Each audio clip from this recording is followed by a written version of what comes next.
Okay, guys, we are live. So for those listening at home, welcome to the Dungeon Musings YouTube channel. My name is Kevin Madison, and I will be your friendly Dungeon Master this afternoon. Today, we are playing the first of our charity one-shot sessions that we have scheduled for 2020. Today's session is brought by... There we go. Just making sure we're going live here. Brought to us by a very, very generous donation from our own Arlen Walker, who has requested a game. Well, I'll let you, Arlen, what was it that you asked for? So I had so much fun in our October faction game, which was sort of Kev kind of coming up with something to do related to October faction. He didn't tell us much of anything about it until we got to it. That I requested basically something like that, but I wanted it kind of Roman, pulpy, horror, you know, Romans on the frontier fighting back against evil darkness things out in the wilderness, something like that. And Kev has put together something for us based on that starting point.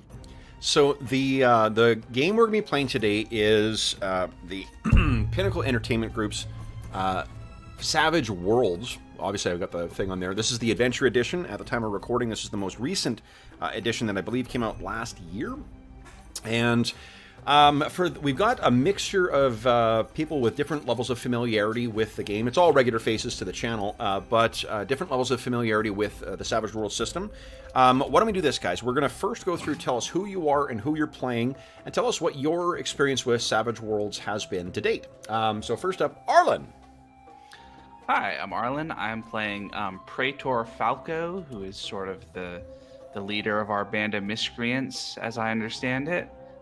He's certainly the highest ranking individual here, and that, you know, he's also probably the highest born, so that's basically, you know... He and Gaius Vibius Peregrinus would be both patrician families. Okay. So you guys anyway, are both... yeah, and I have basically no experience playing Savage Worlds. I've read the Deluxe and the Adventure Edition, but this will be the first time getting to play it, so that's pretty exciting. Awesome. Next up is Jeffrey. Hey everybody, I'm Jeff, and I'm playing Gaius Vibius Peregrinus. He is sort of an unwilling participant in this group. He's a bit of a strange archaeologist, and he was maybe pulling off something he shouldn't have, and has kind of fallen under the power of Praetor Falco. And he's sort of a bit of a gadgets guy. Yeah. He's got some magical gadgets. He is involved, well, not magical. He is involved, or has involved himself in something called impossible archaeology. And we'll learn what that is in the course of the session. And how much experience do you have with Savage Worlds? I think we've played a few times. I don't remember which games, but... Next up is Hobbs. Hey everybody, we are on the Gamerhood today. I thought it'd be fun. I haven't done it for a while, so I am Jason Hobbs. I am playing Auspex, a death witch who happens to be under the shadow of Praetor Falco, protected but used. Yes. I may have played Savage Worlds once back in '88, back in Nam. I don't know. Yeah. I don't know. Okay. Next up is Dave. Hey everybody, I'm Dave. I am playing Carnfex, and he is a former gladiator who is now like messenger, herald, and personal bodyguard to Praetor Falco. So he's technically a lictor. He is a lictor is a very specific position to a magistrate. Yes. And that word is just so cool, lictor. Super well, fucking and cool. Yeah.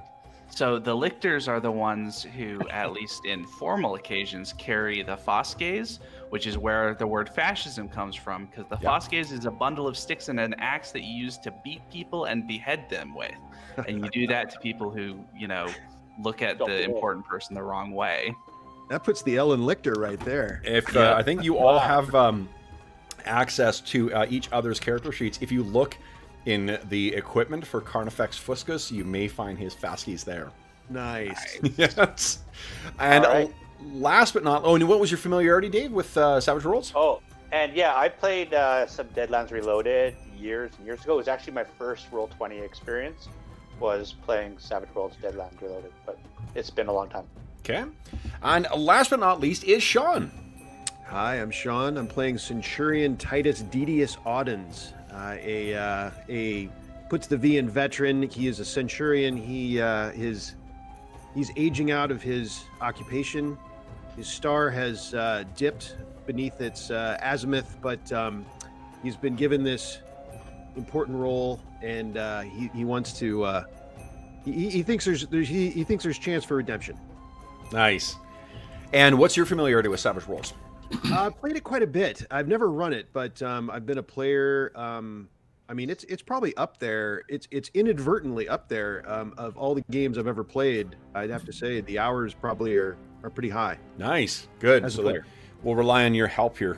I was afraid you're going to say that. I was going to go light on that description. problem. I knew you were going to say that, and I've never run it. Yeah. No, so I've run Savage Worlds for myself. I've run Savage Worlds a handful of times. I've read it a great deal, and I've created characters for it and such. Every time I run Savage Worlds, I'm reminded how much I enjoy running Savage Worlds, and then I'll put it aside for whatever reason, and I'll start running something else. So I was excited to give this a try, and I think that the Savage Worlds felt like a good fit for that. The sort of byline it was for Savage Worlds has always been fast, fun, and furious, or fast, furious, and fun. And it's Savage Worlds, for those who are interested in a history lesson, very briefly, grew out of their Deadlands game. Deadlands was the original game that Pinnacle Entertainment put out, the Weird West game, but it used a whole bunch of different dice. It was a much more complicated system. And then they released a board game to go with that called the Great Rail Wars. And the system for Great Rail Wars was a greatly streamlined version. And they realized, like, oh, actually, this might work better for for a regular actual role-playing game than what our original system did. And then they released it, a modified version of that, as Savage Worlds. And then Savage Worlds has iterated. They don't number their editions of Savage Worlds. They give them different names. I think that Adventure is the 4th edition, because there was the original one, there was the Explorer edition, there was the... can't remember what the last one was. Maybe the last one was Explorer. But in any event, there's been at least 4 that I can think of.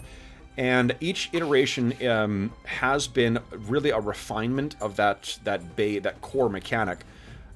It's the current edition, for my money, I think is the strongest version. I really didn't want to like this edition because I thought it felt like they had just released a new edition, but there's a couple little things they did to streamline some of the mechanics.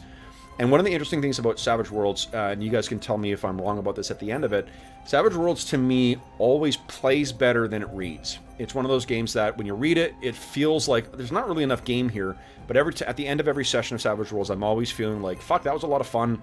It had everything I needed in it, and it also made for really, really interesting characters because of the whole picking hindrances. So...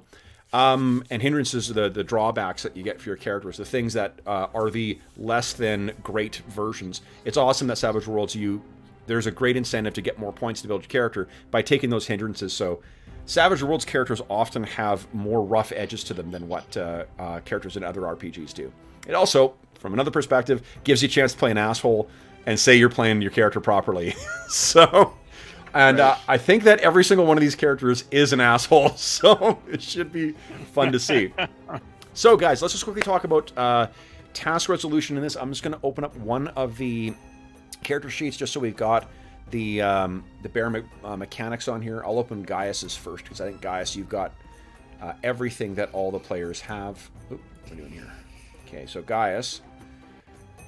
your character sheets, you guys will notice, you have your 5 attributes. The 5 attributes are agility, smarts, spirit, strength, and vigor. You only have listed there skills that you're actually trained in. If you're not trained in a skill, click your other skill. The way that task resolution works in this, whether you're using an attribute or whether you're using a skill, is you make a roll of a dice equal to whatever your attribute or skill is, and then you also roll a d6, which is your wild die. dice in this, they don't call it exploding, but because that's how I first called them because of AEG. The ace, they call it in this. It's if you roll the highest number possible on a dice, you get to roll it again and add it on to that. And that can compound. So there's no upper end for stuff, so things can get a little swingy and a little unexpected, which gives the game a bit of its dramatic flair. Why don't we have everyone go ahead and give me, since fighting is right at the top there, everyone give me a fighting check. You'll notice that it will pop up for modifiers. The reason I'm doing that is because I want there to be an easy way to add situational modifiers. So everyone click on fighting, and let's see how you do here.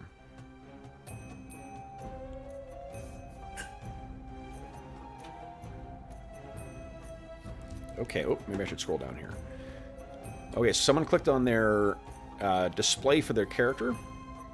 All right, great. Oh yeah, I accidentally I was clicking on random things. And that's fine. That's actually no. So you've given. So what you see there, what Arlen's displayed there. If you see at the top center of your page, there is a little playing card with a person in it.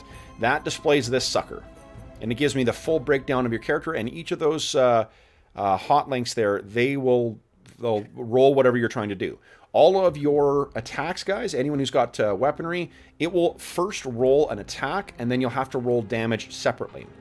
It all will automate for you. Everything's taken care of. So, let's take a look at fighting. Generally speaking, your target number is going to be a 4. There may be modifications that will change that, but 4 is what you want to get. What you get to take is the best of the two, either the skill dice or the attribute dice or your wild dice. So, if we were going against a 4, that means Praetor, Numerius, you failed. And Hobbs gives us a great example of a crit. Oh, is that a critical fail? Did you roll a 1? You did. Oh, fantastic. So if you roll a 1, on both dice, that is a critical fail. So something fun and dramatic happened. If you are not trained in a skill, like say Auspex, who's not trained in in fighting, you roll 1d4 minus 2, and you also subtract 2 from your wild die. The upside is you always get to roll your wild die, but there's always going to be the minus. Carnifex, likewise, not a great roll there. Gaius Vibius Peregrinus, also not a great roll. And not a great one from Centurion Titus Didius either. Clearly the age is getting to you. So you guys all kind of shot the bed on these things here. Now, with the exception of Gaius, who got a crit failure as well, any of the rest of you guys can, before we went live, we talked about bennies. This game, and if we were playing in person, I'd be using these pretty cool poker chips that came with the game. Normally what you do is you have 3... Oh no. Yeah, don't have the dog eat them. You have 3 bennies to start with. Bennies can be used for a wide variety of things, including re-rolling a dice, including soaking damage, including gaining extra power points. For Auspex and for Gaius, your powers are drawn from your power points. You can spend bennies to get that.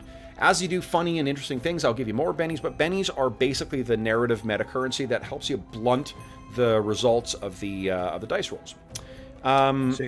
Kevin, it looks like I think you only get a critical if you roll a 1 on both, and those were modified ones.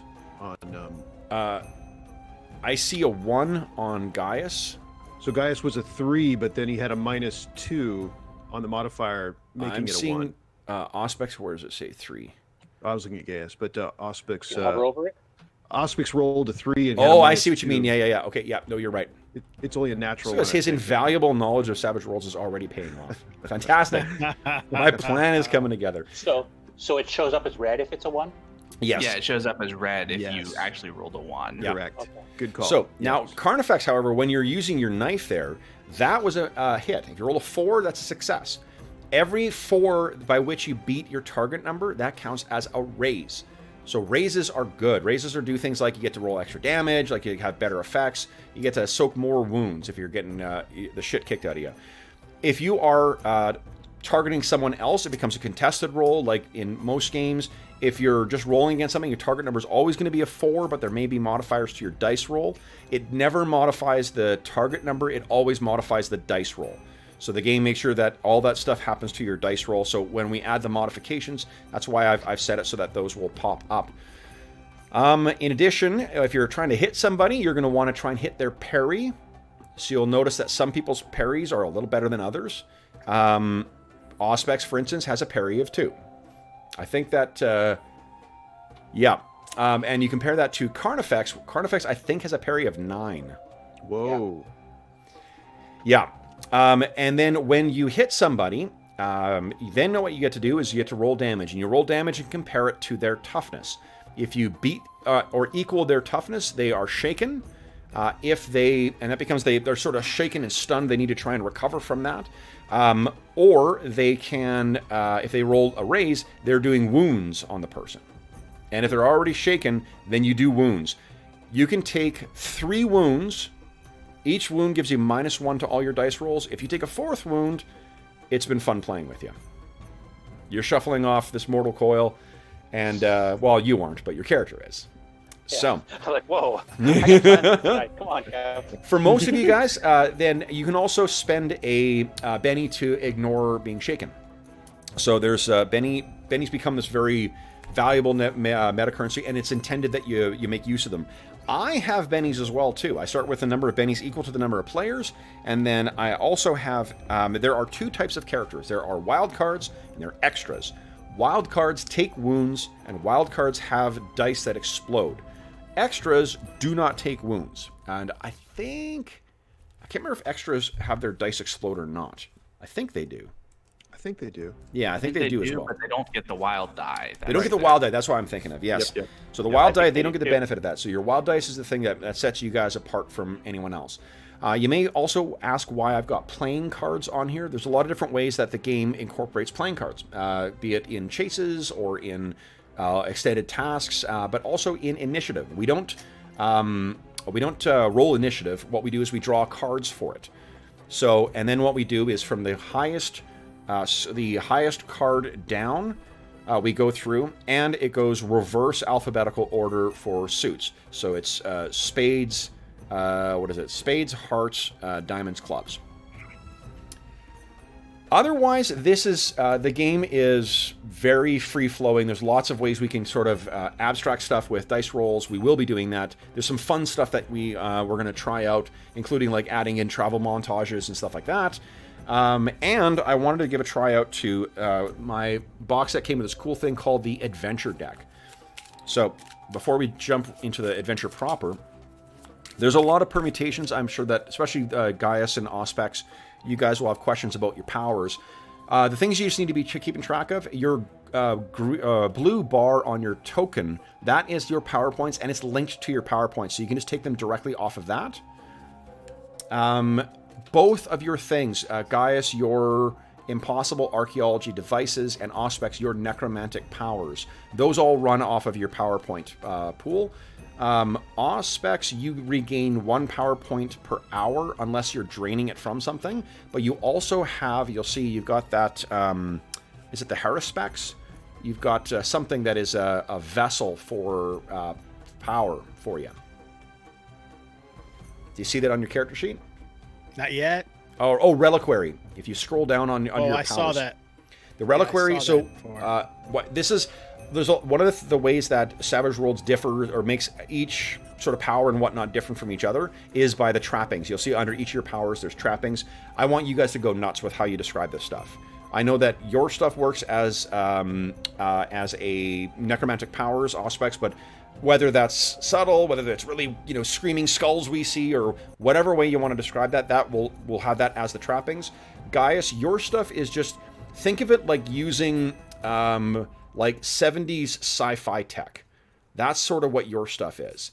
It's weird. Okay. It is technology as drawn by Jack Kirby in the 70s. It looks like Galactus's ship with the weird, vaguely Mayan designs with weird lines in it and shit, and it's boxes that shoot energy and stuff. That's what your stuff is. It's bizarre artifacts that were found from some forgotten civilization that predates, to your belief, predates man altogether. Okay. Cool. You also have a box of shit that you got kicking around. That's where your ability to improvise. See, 5 times a session you can improvise stuff. That's where that comes from. And Auspex, you also can craft stuff. If you've got some time, you can craft necromantic devices. Okay, so guys, let's do this here. So first up, the man of the hour, Arlen.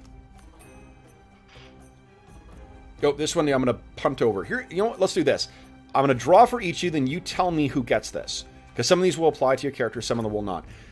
The first one is called Arcane Inspiration. Add +2 to trait rolls made to activate powers for the remainder of the encounter.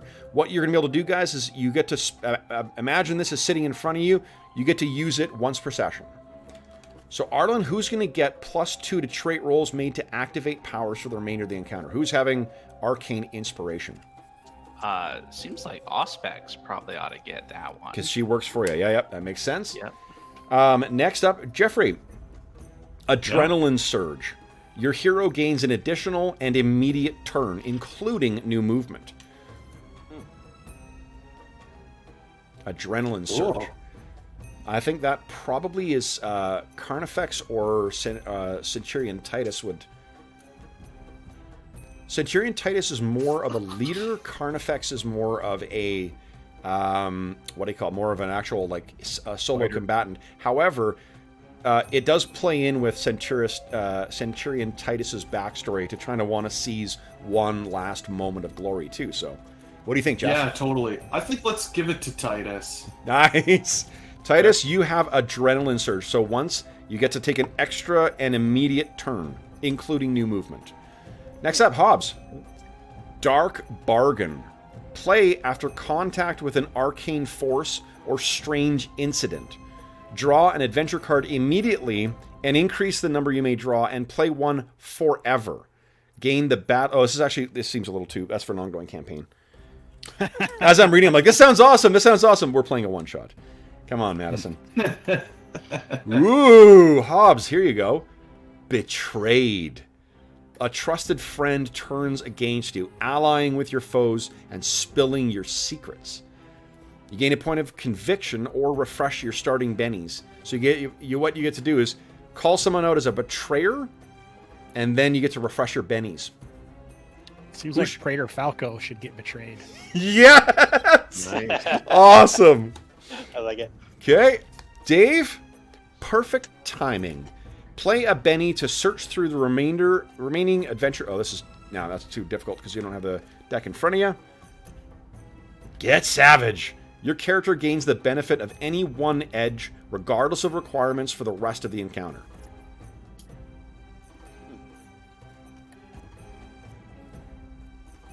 To be yourself or Jeffrey. Here's the thing that might be interesting about that is he could gain a new power. Yeah. New power is an edge, so technically what he could do is cash this in and just grab a new power. Or he could cash it in to gain extra PPE or extra power points, so he suddenly would have more power to... Oh, I thought he was going to have extra safety equipment, like steel-toe boots and a hat. I could use that. Yeah. PPE? Wow, we're going to a construction site? Okay. Yeah, let's give it to Gaius. Okay. Gaius, you've got that, and that means... going to Carnifex. I picked Carnifex for this last one. This is pretty cool. Unexpected Insight. Your hero may affect a creature with any of his attacks, regardless of invulnerabilities. That seems like that might be useful if, Indeed. Yeah. That's like Or being thing gets chosen. played into. Right. All Can you right, tell me what cool. Arcane Inspiration does again? Yes, Arcane Inspiration. Is that the one you got? Yes, sir. Yes, Arcane Inspiration. Add +2 to all trait rolls made to activate powers. So you get +2 to your sorcery or spellcasting. +2 to spellcasting for the remainder of the encounter.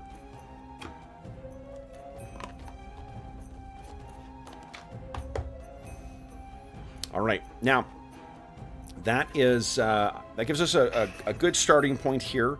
Let's transition to our opening scene. So, what we see, guys, is a long shot.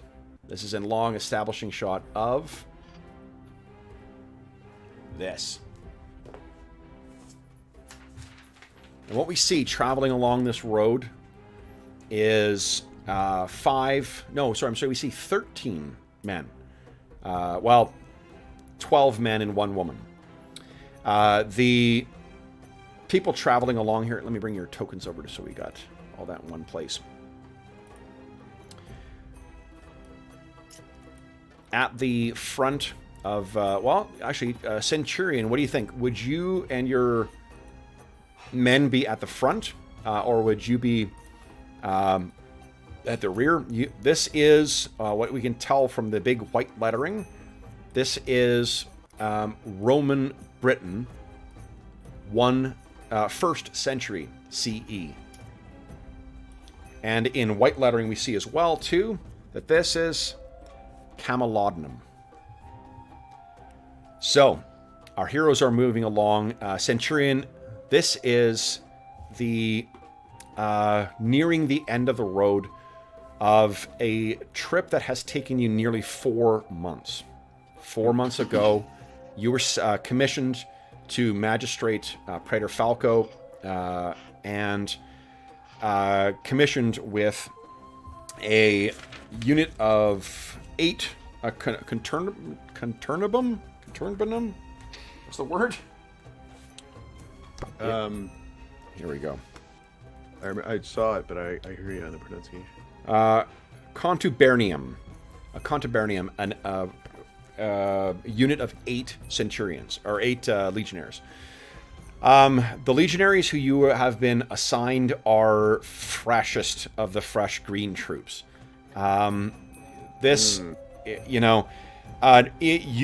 centurion is named so because normally they're in charge of a century, of a detachment of 100 troops. You have 8. But you have been charged, you and your 8 fresh-faced young troops have been tasked with keeping this Praetor, his lictor, his necromancer witch, and this oddball senator, a man with, what do you call it, patrician standing, but who seems foreign. There's something distinctly un-Roman about Gaius Vibius Peregrinus. Now, one of the things that we want to we'll talk about a little bit as we go is that the characters you're playing are really not your characters are characters of their time, of Rome, and Rome had distinctly different values from what modern people have. In particular, Romans think that Romans do everything best. There's nothing that anyone's done that is better than what the Romans have done. They can't learn things from other cultures, so they're not really particularly curious. At best, they are curiosities and distractions to be taken back to Rome to entertain someone for a triumph, for a party, or something like that. So the fact that Gaius Vibius Peregrinus incidentally is a means foreigner. So he comes from one of the 100 families that founded Rome, but he is such a black sheep, they treat him as a foreigner. But there's a reason he's traveling with you. And some of the reasons are heading in that big cart that is being dragged behind you guys. Now, Carnifex, you are, of course, sworn to protect Praetor Falco. And Praetor Falco, you, as a magistrate, normally you're restricted, for one, in the time period that you serve. You normally only serve, it's either a year or 2 years. And then also you are assigned a very specific task. You're really kind of like high up bureaucrats more than anything. You, however, are acting as effectively a roaming magistrate, a praetor. You are nearly at the top of the echelon of magistrates. You are probably a little senior even of what a senator would be in terms of the status. So you are the mucky muck of mucky mucks. And for you, Carnifex, to be a lictor, serving aside him, you were a Nubian slave warrior. Up until, and only by virtue of your mettle and your determination, and to be honest, your showmanship, you caught his eye, and you have been serving for the last 10 years as that. But unless you tell me otherwise, I suspect you have not ever forgotten where you've come from. So 4 long months of traveling together, but you guys are arriving at nearly, this is your penultimate destination. And you have been in pursuit of a mystery. Now, Praetor, the investigators who serve, the Senate and serve the people of Rome, or I should say the Empire. Often you're not like tracking down a murderer here or whatnot too, but there is a catastrophic tragedy that befell a patrician family not so long ago that Gaius was involved with. Something that you have not been able to solve, and the culprit and part of the mystery you feel has been fleeing ever further north. And let's just quickly take a look at a map here, guys, so we just understand how long. This is more than 80 days of travel that you guys have been going through. You began in Roma, of course, the grandest city, and you've traveled north beyond Italia proper, in through Gaul, countless leagues, strange people, strange languages, ever getting further away from the light of Rome. You crossed the vast Mare Germanicum, to reach Britannia, a land that's really only been tamed for maybe 60 years, and what's said to be eager to throw off the yoke of Roman civilization too. But ever forward, ever northward you've been traveling. Less and less signs of civilization, of Rome. And then finally you come to Camelodunum. Camelodunum, is the last bastion, really, of a proper settlement.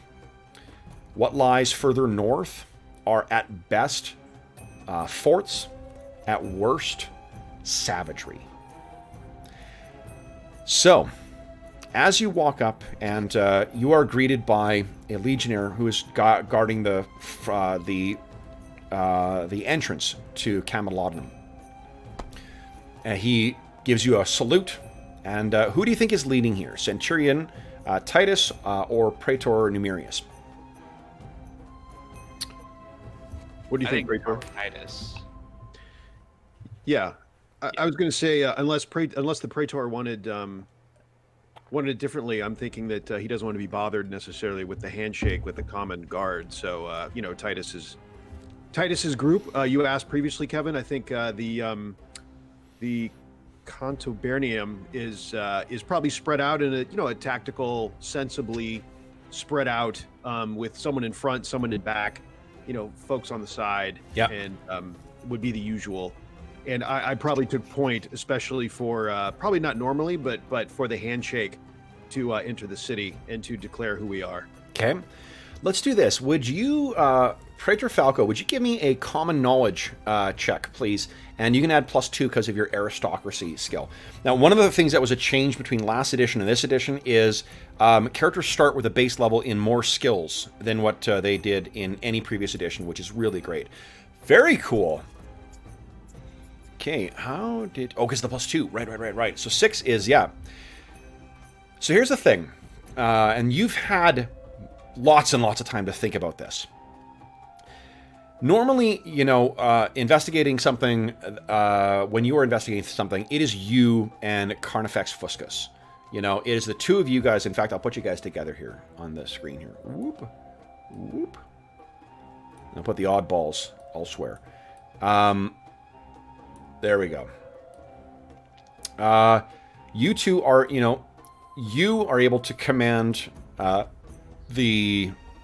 command men and women short of violence. But when things turn to violence, you have Carnifex, who is a artisan in the art of violence and imposing authority. Carnifex, you would be proudly displaying at this point the fasces as well, too, to let all know that there is a magistrate who is arriving, particularly a praetor. And right now, though, because of the nature of this investigation, you have had someone send along to you. Nice. You have had Centurion sent along, but you know that this guy is well past his prime.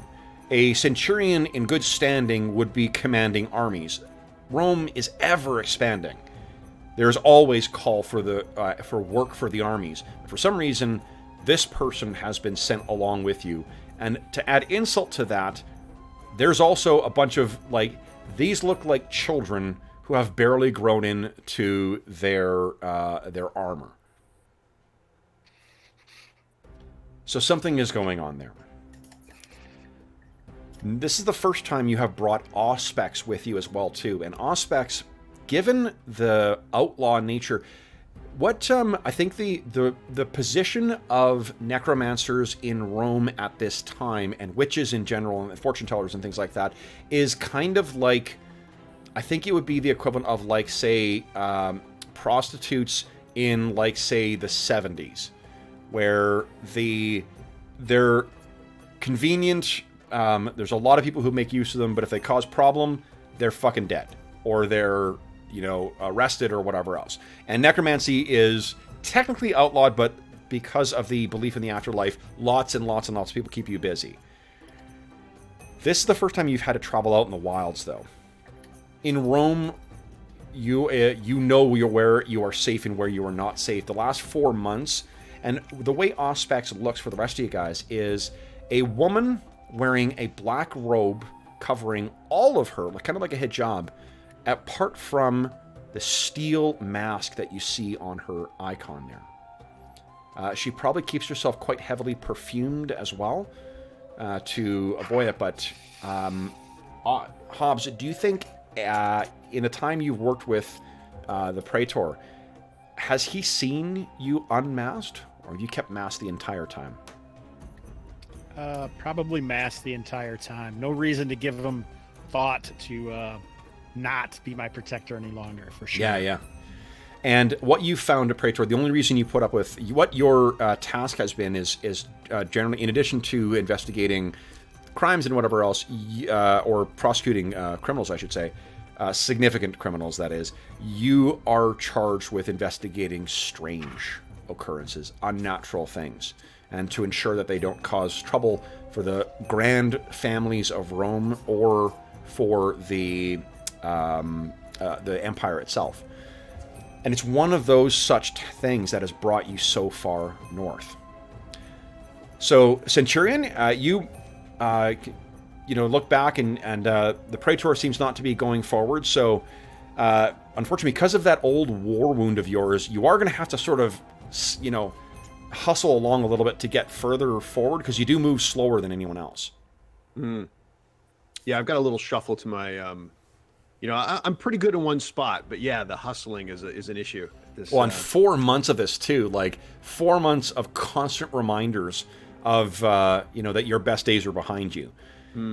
So I think you guys all see there's a noticeable. He's trying to hide it, but 8 months or 80 days of road travel. He limps forward towards this. And look at that armor! Like I'm hauling around a whole. Oh yeah.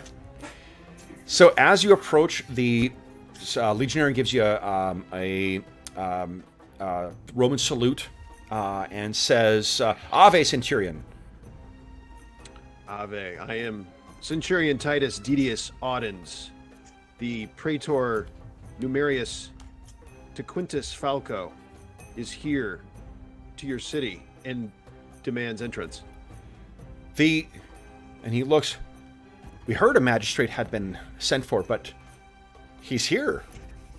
Indeed. Now this is actually news to you. To the best of your knowledge, Praetor Falco has been very careful to not send word forward. He doesn't want anyone to know that he's on the way, because you guys are in pursuit of quarry. And why give warning to your quarry? But this guy seems to think that you are expected.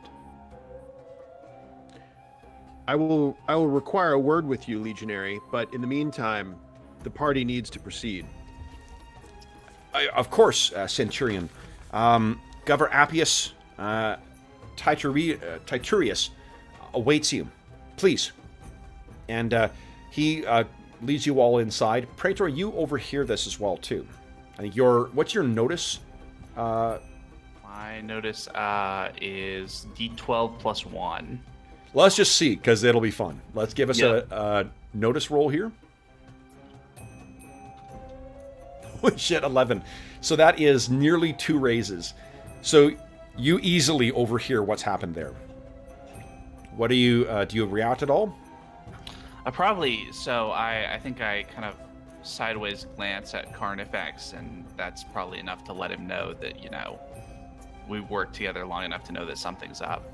And I'm probably also, I'm sort of, I'm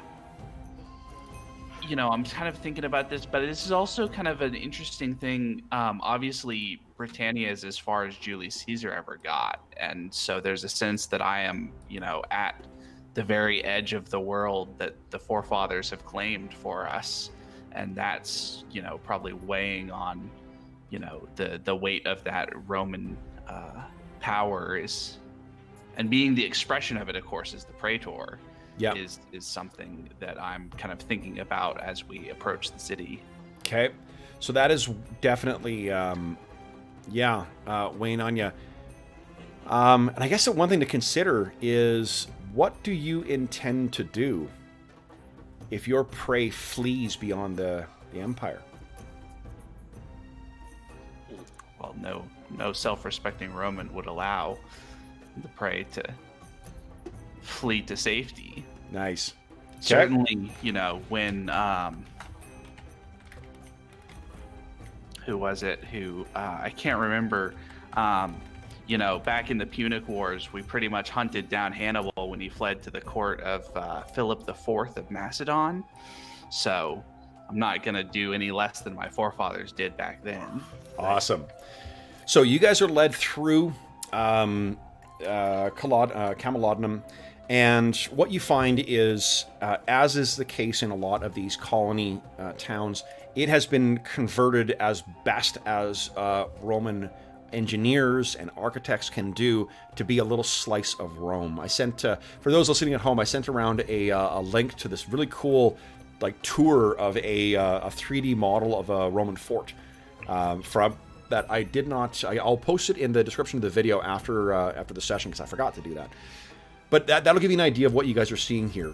Clean lines, like arrow straight roads, some massive sweeping columns. It's certainly not Rome, but what is? But it's an attempt at an echo of that. And you are led through to the governor, and it appears that someone has maybe come running ahead of you, perhaps a slave of some kind. And you find someone dressed in a governor's regalia stepping out, and he looks like this.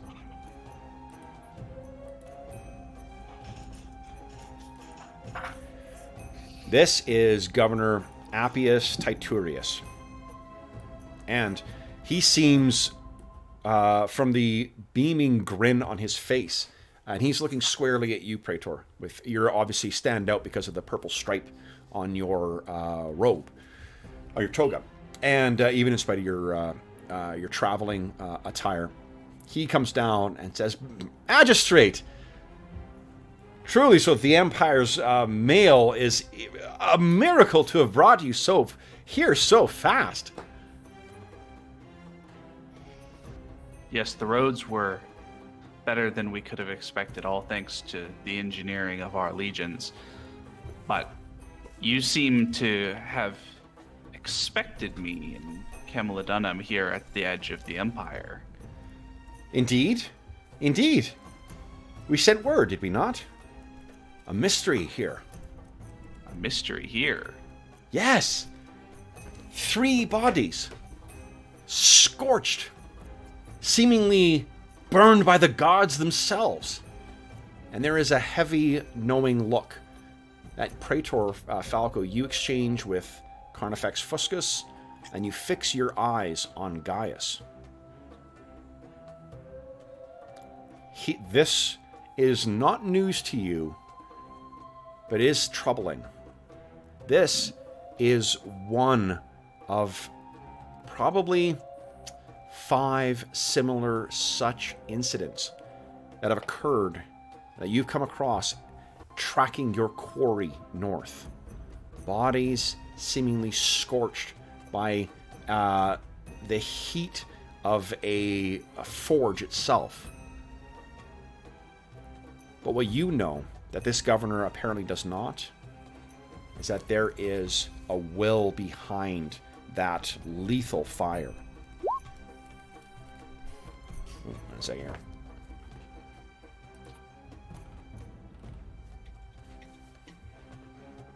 Nice. Okay. So, he says, so you've come to investigate then. Wonderful. And he looks over at the Centurion and says, such an escort, too. Do you know something of these matters that I do not? Does it require a... Though, would have expected a legion, I suppose. Curious. And... Do we need a legion, Governor? 1 second, I'll let Anna out. The war dogs. Seriously. Getting restless. No legion, but a Right. pee break, perhaps. Yeah. A pigeon.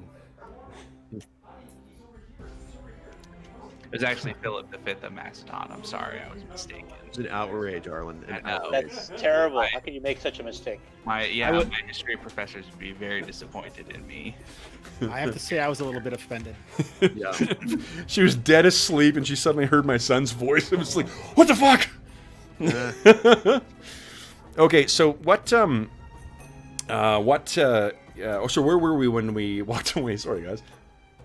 The governor was, I think, addressing the Oh, Centurion. yeah, the Centurion. Kind of a backhanded compliment of, oh, a Centurion, that's great, except where's your legion? Yeah, where's your century?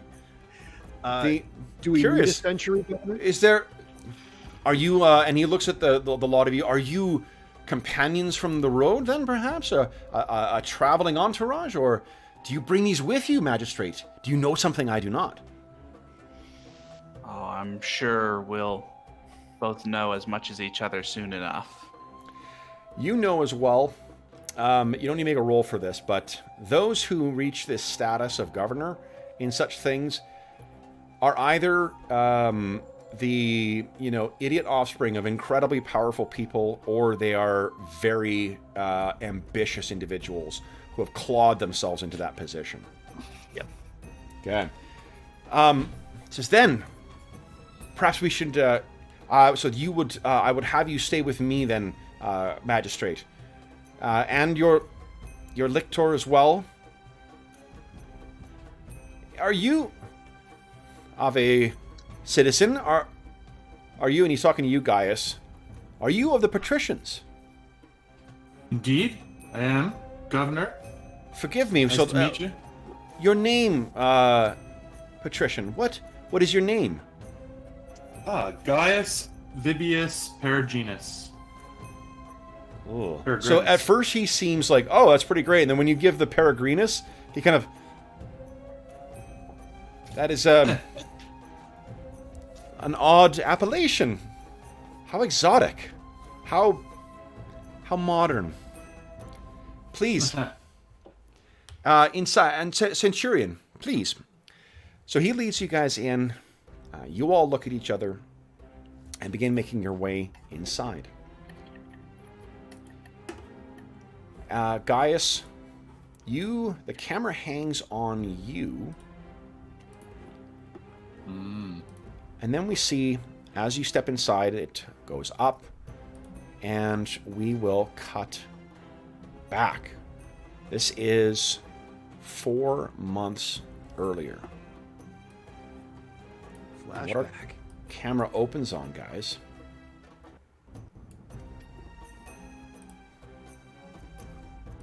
is this. A Roman domus. The household of a rich family. Standing in this foyer here is Gaius Vibius Peregrinus. Let's move these around here. And you seem to be idly kind of looking around, trying to, take in some of the objects. And what you can see, Gaius, is that many of the objects that are in here are very much the type of thing that would catch your eye. Let me just refresh. I lost you on the camera there, Jeff. Yeah, my internet disconnected for a second. Oh, did it? Okay. Weird. What you can see is that many of the objects around here are exactly the kind of thing. Now, I mentioned that you are an impossible archaeologist. What that is it is not... The notion of tracking and learning from history is not unheard of in your time. Herodotus, of course, being the most notable of the writers. But the people that most Romans feel are the best to learn from is how your ancestors did. They are a deeply conservative people. If you want to understand how you do things properly, you look how your grandparents did it, or your parents did it, or your great-grandparents. And particularly for those like you who come from such a high-status family, you can look back to the founding of Rome. Surely that act, in the 100 families that founded it, or were among the founding families, that's the people who could tell you how to do what's right. But you were what would now be known as a black sheep. You looked further in the past. And what you found was secrets. The world of our game is full of many dark corners and many dark secrets that most either shy away from or try to pretend that they don't exist. You've been seeking those things out, but where some would seek with necromancy or, from studying the entrails, how respects studying the entrails of animals, you found it in scholarship and strange engineering. Things that you were exposed to as a child, an artifact that defied understanding, but it behaved and obeyed natural laws. The thing, magic is a mug's game.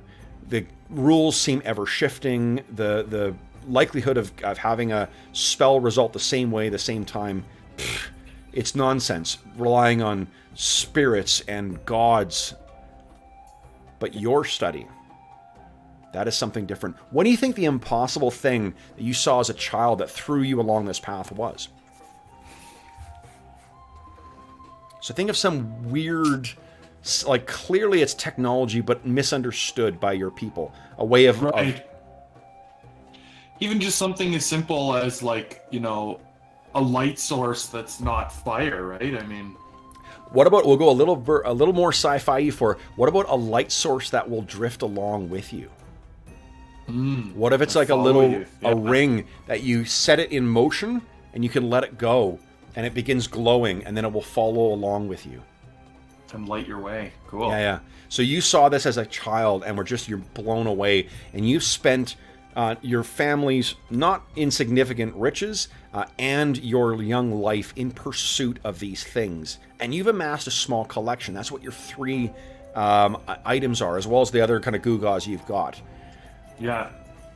But while your collection, if it can be said to be that, is not insignificant. You've got some fairly, powerful artifacts. The family that you have been called to meet with is the Solonius family. And the Solonius family there are patricians and then there are patricians. And the Solonius family is the latter. They are the elite among the elite. And they, it's said, have such wonderful secrets. And the prospect, what they've invited you to, is a salon to share your findings and learn more of what they have, to actually see what they've got. This is the type of thing that you would experience once, if you're lucky, if you're very, very lucky, in an entire lifetime. Right. So we see you kind of looking around. Your small, modest collection is in a box nearby, and we see a beautiful woman walk in. She is dressed like a patrician. She's got long, perfect white robes on, or she would have probably a dress on instead. Vibrant colors. Her hair's up in a very crazy kind of way. There's things woven into it, no doubt by slaves who worked hours on it. And she says, "Gaius, wonderful that you could be here." Oh, glad to be here. Well, Can't wait to see what you've got. And for you as well, too. Am I correct in thinking you had a device that came from Asia Minor? I do. True. Please, bring everything in. We have another guest for you to meet. And you're led into a room, and you can see her husband is there as well, too, as well as many of their grown children. Her husband is probably in the, 50s age, so he's gone into that grade, distinguished kind of area. She's a little bit younger, or she just carries her age quite well. All their grown children are in their 20s, and you can see there's many of these amazing devices around. There is one person standing among there that you do not recognize, however. And he looks like this.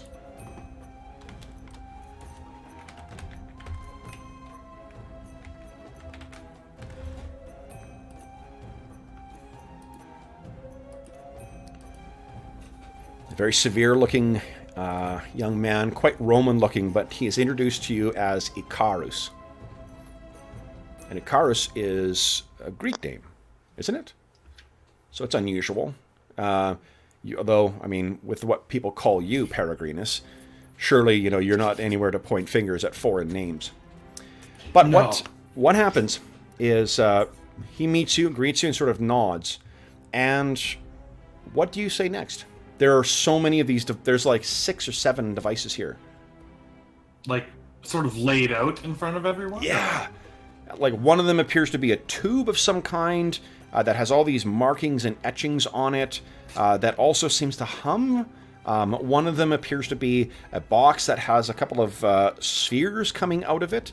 And there seems to be some kind of strange, it's lightning, but it seems of a vibrant pink color that plays across it. And there's another that just seems to pop. I think he'd be dying to touch them, so he would, hold, may I? And, sort of reach towards them. Sure. I said, please. And so you go in, and standing next to you is Icarus as well, too. And he nods to you and says, Ave, Praetor... what am I saying here? Patrician? Ave? Well met. What? I see these devices are not strangers to you, are not strange to your eyes. No. It's my lifelong pursuit of them. Okay. And the your host says, "Oh, this is this is why I've been waiting to meet you for so long, Gaius. Such interesting things. Icarus, I have something to show you in the far room as well, too. Boys," and she kind of gestures towards you. Gaius, I think, am I correct in thinking you're completely occupied with what is on the table? He's barely listening to them now. He's just examining the artifacts. So you've been looking at this stuff, and what the hostess says to you again, Gaius, and you realize she's called your name about 4 times now because you've been so obsessed with looking at this stuff. Yeah. Gaius. He'll quickly set down whatever he's holding and turn around. Yeah. Tell me of this device you found in Asia Minor. Did you bring it with you? I did. And he pulls out, let's see, what would he bring out? It's a small, flat, metallic disc that's sort of oblong and sharp on the edges, and it's got sort of the strange inscription running around the outside edge of it. Wonderful. And her eyes grow big. You found it. Yes. She looks at it with not lust, but want. And a degree of want. The Romans are never bashful about their feelings and their desires. This is a intensity of want you feel from this woman unlike anything that you've seen for this device. And she says, I am so grateful, Gaius. Our family thanks you. And you hear a strange kind of twisting, like leather kind of warping sound from behind you. Weren't her boys behind you? You turn and look. I need you to give me a spirit check, please. This is a fright check.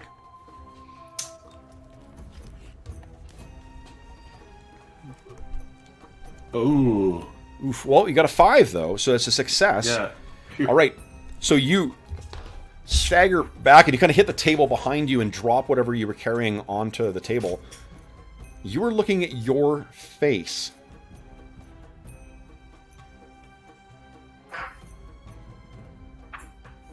And you stand forward. And this doppelganger of you looks over at your hostess, and she says, we have no further need for him, my son. And you look over at her, and her face has transformed. This is now what you see looking at you. Whoa. But at that, you hear the sound of... It's not quite a thunderclap. It sounds like a roaring bonfire suddenly come to life. From the far room. And you kind of turn and stagger back. The lot of them all turn over. And you can see now that on your face, the one facing you, its eyes have turned green now. As have the others. They all turn towards the door. And what walks through the door? Icarus. Only instead of a man, what strides in here is Apollo himself. Fire streams from his eyes, following a wake, leaving a burning trail. His hands wreathed in flames like a burning brand. With a gesture, fire roars out, consuming two of the sons. The mother screams and runs forward. You hear more of that twisting. Wings come out of her back, claws from her hands. But his gaze falls on her and chars her to ash. He strides forward again, and with another gesture, another of her offspring falls. One runs past you, knocks you back. You fall, you hit your head, and you are unconscious. The next thing you know, a slave awoke, or a slave awoke you. Every member of the family dead, they say. You, desperate to try and find what to do. What would Gaius do? Would Gaius wait for soldiers to come? Wait for an investigator? Would he flee? They've all seen your face. But they're just slaves. Yeah, I think there's no point in fleeing. I know no one will believe me what has happened here, but there's still no point in running. So let's skip forward. Praetor Falco, this is when you arrive at this crime scene. The same day. What you've heard is that a family has been charred to bone. Every single one of them has been killed. Every member of this family. From the youngest child to the paterfamilias. And there's a witness. That witness, unfortunately, is Gaius Vibius Peregrinus. So, we see Praetor Falco and Carnifex Fuscus arrive at this, and I think knowing what you've heard, Auspex is often helpful in these circumstances. So what happens as you guys arrive? I think you arrive probably in the same domus as well. And you can see what is Gaius doing as the rest of them arrive.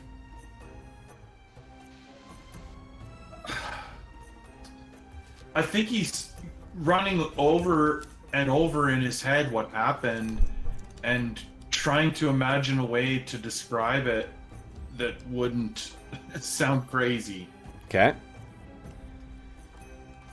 So, as Praetor, let's pick up the scene with Praetor Falco, Carnifex Fuscus, and Auspex arriving.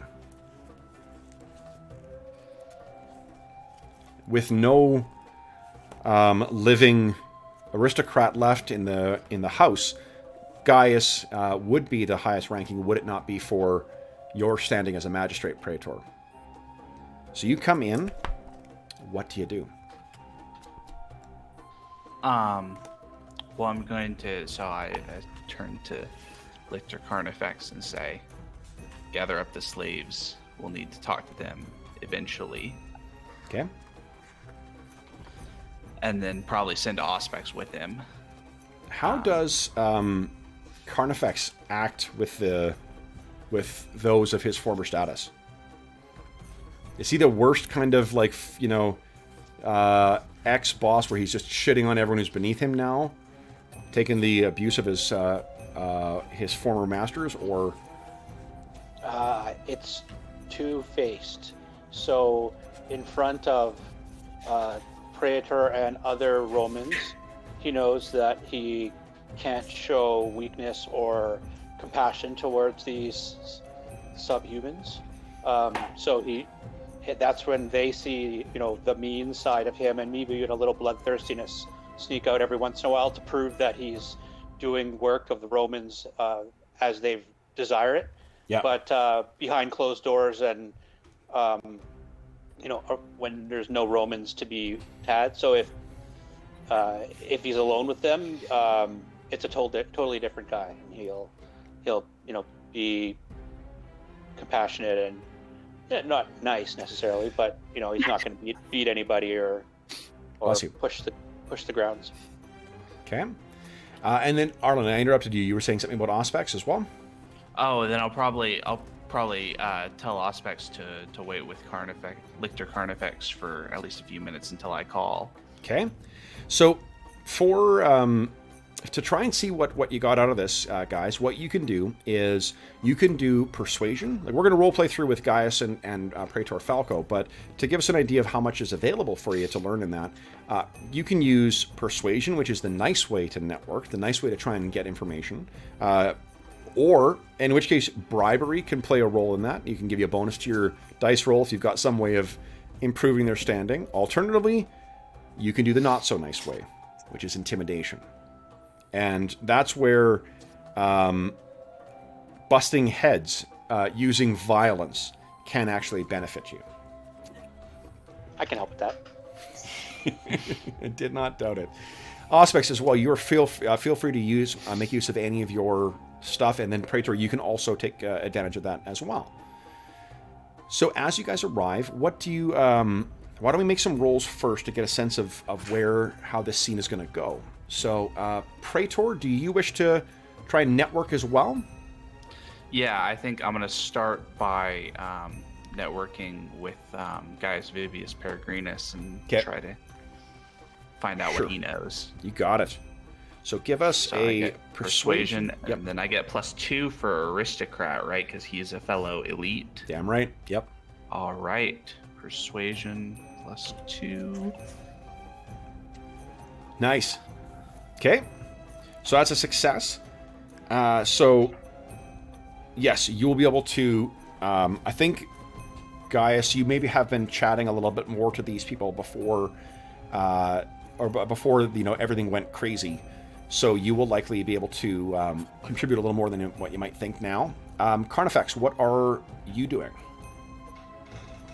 Would you wish to try and bust heads with the slaves, or are you trying to be nice with them? Oh, did Dave freeze up? No, I think he's just thinking. Oh, okay. He did freeze up, but not, on his logic. Yeah, sorry. No, I didn't get the audio on that. What was that? Sorry, Dave. Yeah, do you? What I want to know is whether you want to try and be nice with the slaves or try and bust some heads. No, the slaves are. He won't be. Is it in front of Praetor? No. No, then he'll be nice and encourage them to be compliant, and that will, lead to a better scenario down the road. I think, don't you have a hindrance of mean? He does. So that's a -2 to persuasion. Yeah. So you also have, are you trained in persuasion? I actually don't know. Is it on your skill list? Is it on my skill list? Yeah, but it's only a D4. Oh, okay. So if you have it on D4, that's so you're gonna roll. Go ahead and click on persuasion. Is there? You could bribe them as well too if you can think of a reason.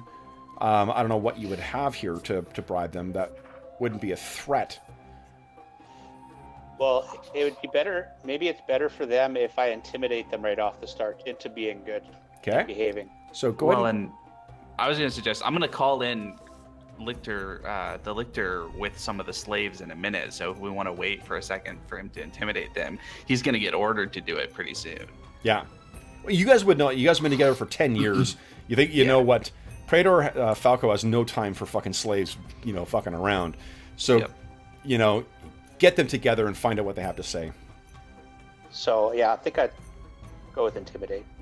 Okay, why don't you give us an intimidate roll here? Nice, 5, so success as well. And then Auspex, what are you planning on doing, if anything, to try and help with this here?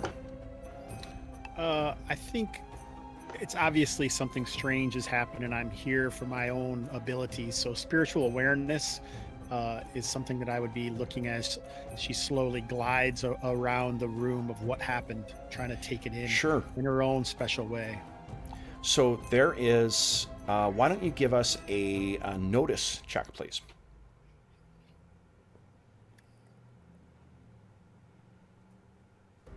Did it work? It may have prompted you for a modifier. Oh, there it is. Yep. Nice! There is definitely, I think you kind of gasp behind your mask. I'll go reverse order here so we can go back, and then Praetor, you can kind of roleplay forward from what you learned. Auspex is moving around, and when you reach out your senses, you can see that the power on display here. I'm not sure you've seen anything like this. This is so pure and potent. This is not borrowed power. This is not power invoked from another. This is a wellspring that has moved through here. And whatever other strange echoes there are in here from these strange devices left on the table, and they've got secrets behind them, but you would know better than to fuss with them. Whatever forgotten people left them behind, best they remain forgotten. But this power, what you could do with such power. Could I actually use my secrets to the spirits then? To the Speak with Dead? No, the secrets of the spirits, where I can see. It's like object reading, right? Oh yes, you can definitely. So object where reading. I can see the events themselves. That is something where you do have to make use of a spell. So you'll have to tell us what the trappings are with that. You'd have to get your necromantic objects out, and then try and work your magic. But that's your initial. Is that where everyone is right here? Because obviously I'm just an augur for the. Yep. My official title is probably augur for the Praetor. So I think I'll wait until they're pulled away from this main area. So you're sort of standing there, and God, are you shivering? Oh, this is a brush with. You don't want to say the divine, but holy smokes. Carnifex, you go in amongst the slaves, and what do we see as you kind of get them in line? What do you ask of them? Well, first off, he's got his whip out and he's just got it in his hand, and he tells them that they have to behave, only speak when spoken to, and if the praetor asks to answer truthfully, because we'll know. Can't. And You're a good Very head correct. over most of these people, not only because you're really tall, but also because they're hunched over in your presence. yeah, and keep your eyes on the floor. Every one of them keeps their eyes down and then follows like a press gang Points. in. Yeah. Praetor, what do you? Let's return to your scene here. What do you do? So I want to talk with Peregrinus first, because he's the nobleman. Yep. And I care most about what he has to say. Yeah. Of the witnesses. So I'm gonna go up to him and introduce. Probably say, I knew your father, and he was a good man. What can you tell me about what happened here earlier? I can tell you that I didn't do it.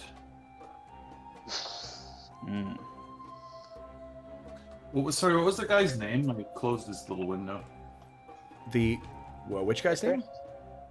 The Greek Icarus. named dude. Icarus. Icarus. Was a gentleman named Icarus. And he wouldn't happen to be the son of Daedalus, would he? That's Icarus, isn't it? Yeah, it's in Greek. It's the same. Right. Different pronunciation. It certainly seems like he flew too close to Saul, though. Yeah. Yeah. Well, I'm basically just raving Peregrinus a little bit since he started off so defensively. Yeah. Right. Okay. So I'm assuming I've got some kind of big gash or something on my head from when I fell and was knocked out. Yeah. Yeah. I was attacked as well. And I'll point to his wound. He's standing next to the charred remains of a skeleton. So Yeah. it is the epitome of Roman to be like, look at what happened to Yeah. me next to. Yeah. Okay, well maybe I made out a little better than them. But still. And what exactly attacked you and the family? Well, I would describe it to you, but I don't think you would understand it. Please try.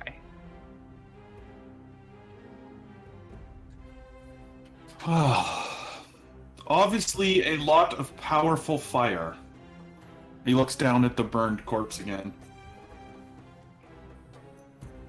I can't explain how Icarus was wielding the fire, but he clearly directed it at them. Now, Praetor, would you give me a common knowledge roll, please? And I'll give you a +2 to it. Just see if you get a Common raise out of this. +2. Holy shit. So it turns out, I think, that not only have you had your eye on Peregrinus for quite some time, but you've also had your eye on this family. The gewgaws and the things that are on the table, you know that these are no mere, trifles or toys or whatnot. This is really serious, dangerous stuff. And is part of your job to make sure that when this stuff goes wrong, that you're able to address it and to ensure that there are no threats to the empire, to the aristocracy. This has been a time bomb that you've been watching tick down. But the surprise to you is that it seems that most of these objects are still here. And Gaius, Yeah, remember that disc you brought back? yeah. Gone. Of course. So that's what you know about Peregrinus. He's part of this sort of trade of wackos. They trade in different different objects, but to your mind, it's no different than people who are dabbling in, you know, demonology or something similar. Yep. Are you going to hunt this man down, Praetor? He has also made off with some of my property. So at this point, Carnifex comes back with all the slaves as well. We'll get to that. Lictor, Yes, Praetor. I hope you made it clear to the slaves that it would be nothing to have them executed for the destruction of their family. If anyone knows anything about what happened, speak up now and earn a potential stay of execution. Ha! Two of them kind of jump forward, and they both and they're sort of fighting with each other. Carnifex, all it takes is a flexing of the whip for them both to shut up. I just gesture at one of them. They both fall down to their knees. Praetor, they spoke of Aburicum. They wanted to head to Aburicum. Give me a, any of you guys can give me a common knowledge roll, please. I'm only making you roll because it's something you need to, you may not be on the tip of your brain here. Okay, so Praetor, yeah. Aburicum is one of the forts set the farthest tip of the of Britannia. It is the farthest permanent, most northern permanent residence in all the Empire.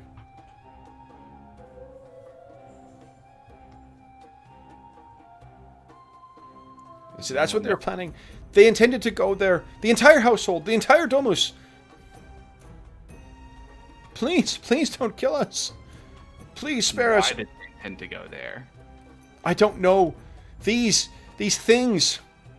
They had been searching for something, and a girl steps forward and says, "She was a demon. My mistress was a demon. Spoke in strange tongues, shared faces with others, and they sought to bring something up there. Please," and they all sort of fall down weeping. Carnifex doesn't say anything, but he looks over at Praetor Falco like, okay. Yep, and Falco just gives him a nod, which is the sign, take them out of here and, Okay. you know, lock them up somewhere. Who knows what happens to them. Gaius, they were, as far as you know, there's nothing discovered, at least, of the types of devices that you go for, the types of things you search for. No one's ever heard of any of them being in Britannia before. Strange. Well, and I think, you tell me if I've got this wrong, but in spite of the trauma he's gone through, in spite of all this shit, you know what this seems to you? Untapped riches. If none in your circles have known about this, and there is indeed a cache, and I mean, who would know better than this family? Right, of course. But who's this, or what is this thing that came through, though? Yeah. So I think this is about the time when I turn to Auspex and say, Auspex, what can you tell me about what happened here? Such power, Praetor. It was impressive. It tasted an inferno and conflagration. I'm surprised the Gaius here survived. So, Gaius, this is a necromancer, a fucking foreigner who's talking to you that way? I couldn't remember patrician, or I would have said. Yeah. Still, I mean, you have Auspex. You may speak that way. You got the protection of a praetor with you, and also you speak truth. So it's a fine line. High on power, right? Yeah. So this is. Woof. What do you? Sorry, carry on. I didn't mean to interrupt there, guys.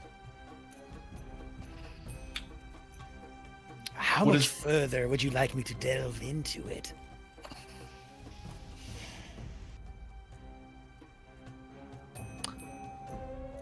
What can you tell me about whatever being would have been able to summon up this power? It may take some time, but I could use my abilities to see what transpired. You could give me an occult roll too, Auspex. Or I could just tuck up my ass. I rolled like all ones. Oh, Jesus. 5 is not bad. I mean, something with that power.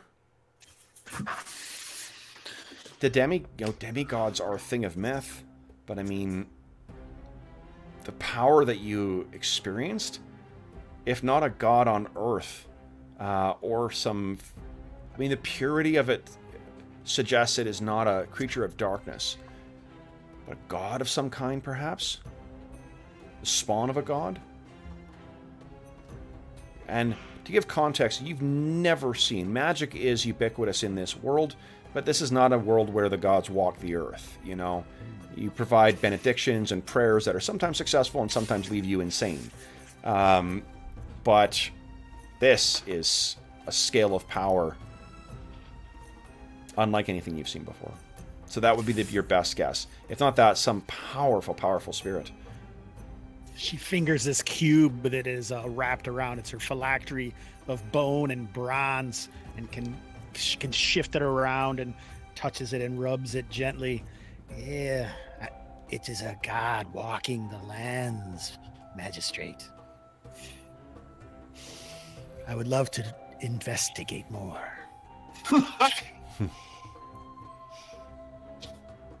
You bring your witch? All this talk of demons and gods?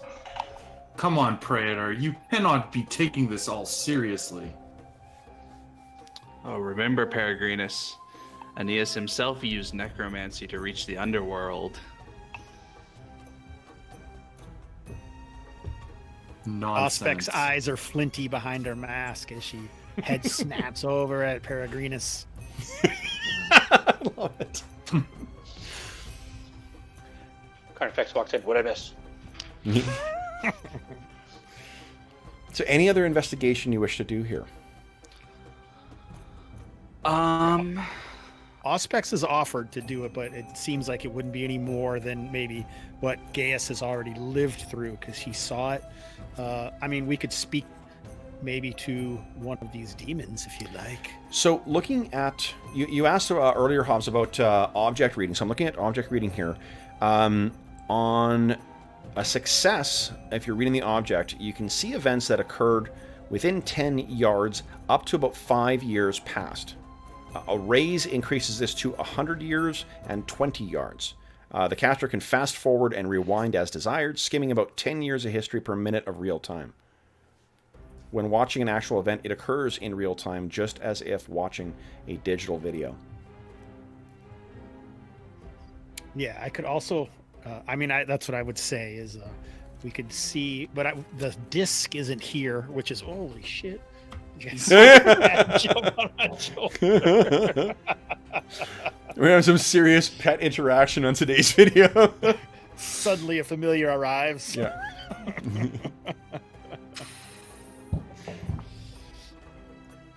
Or we could also speak to one of these corpses. Its tongue seems to be burnt out of its mouth, but fortunately my abilities can overcome that.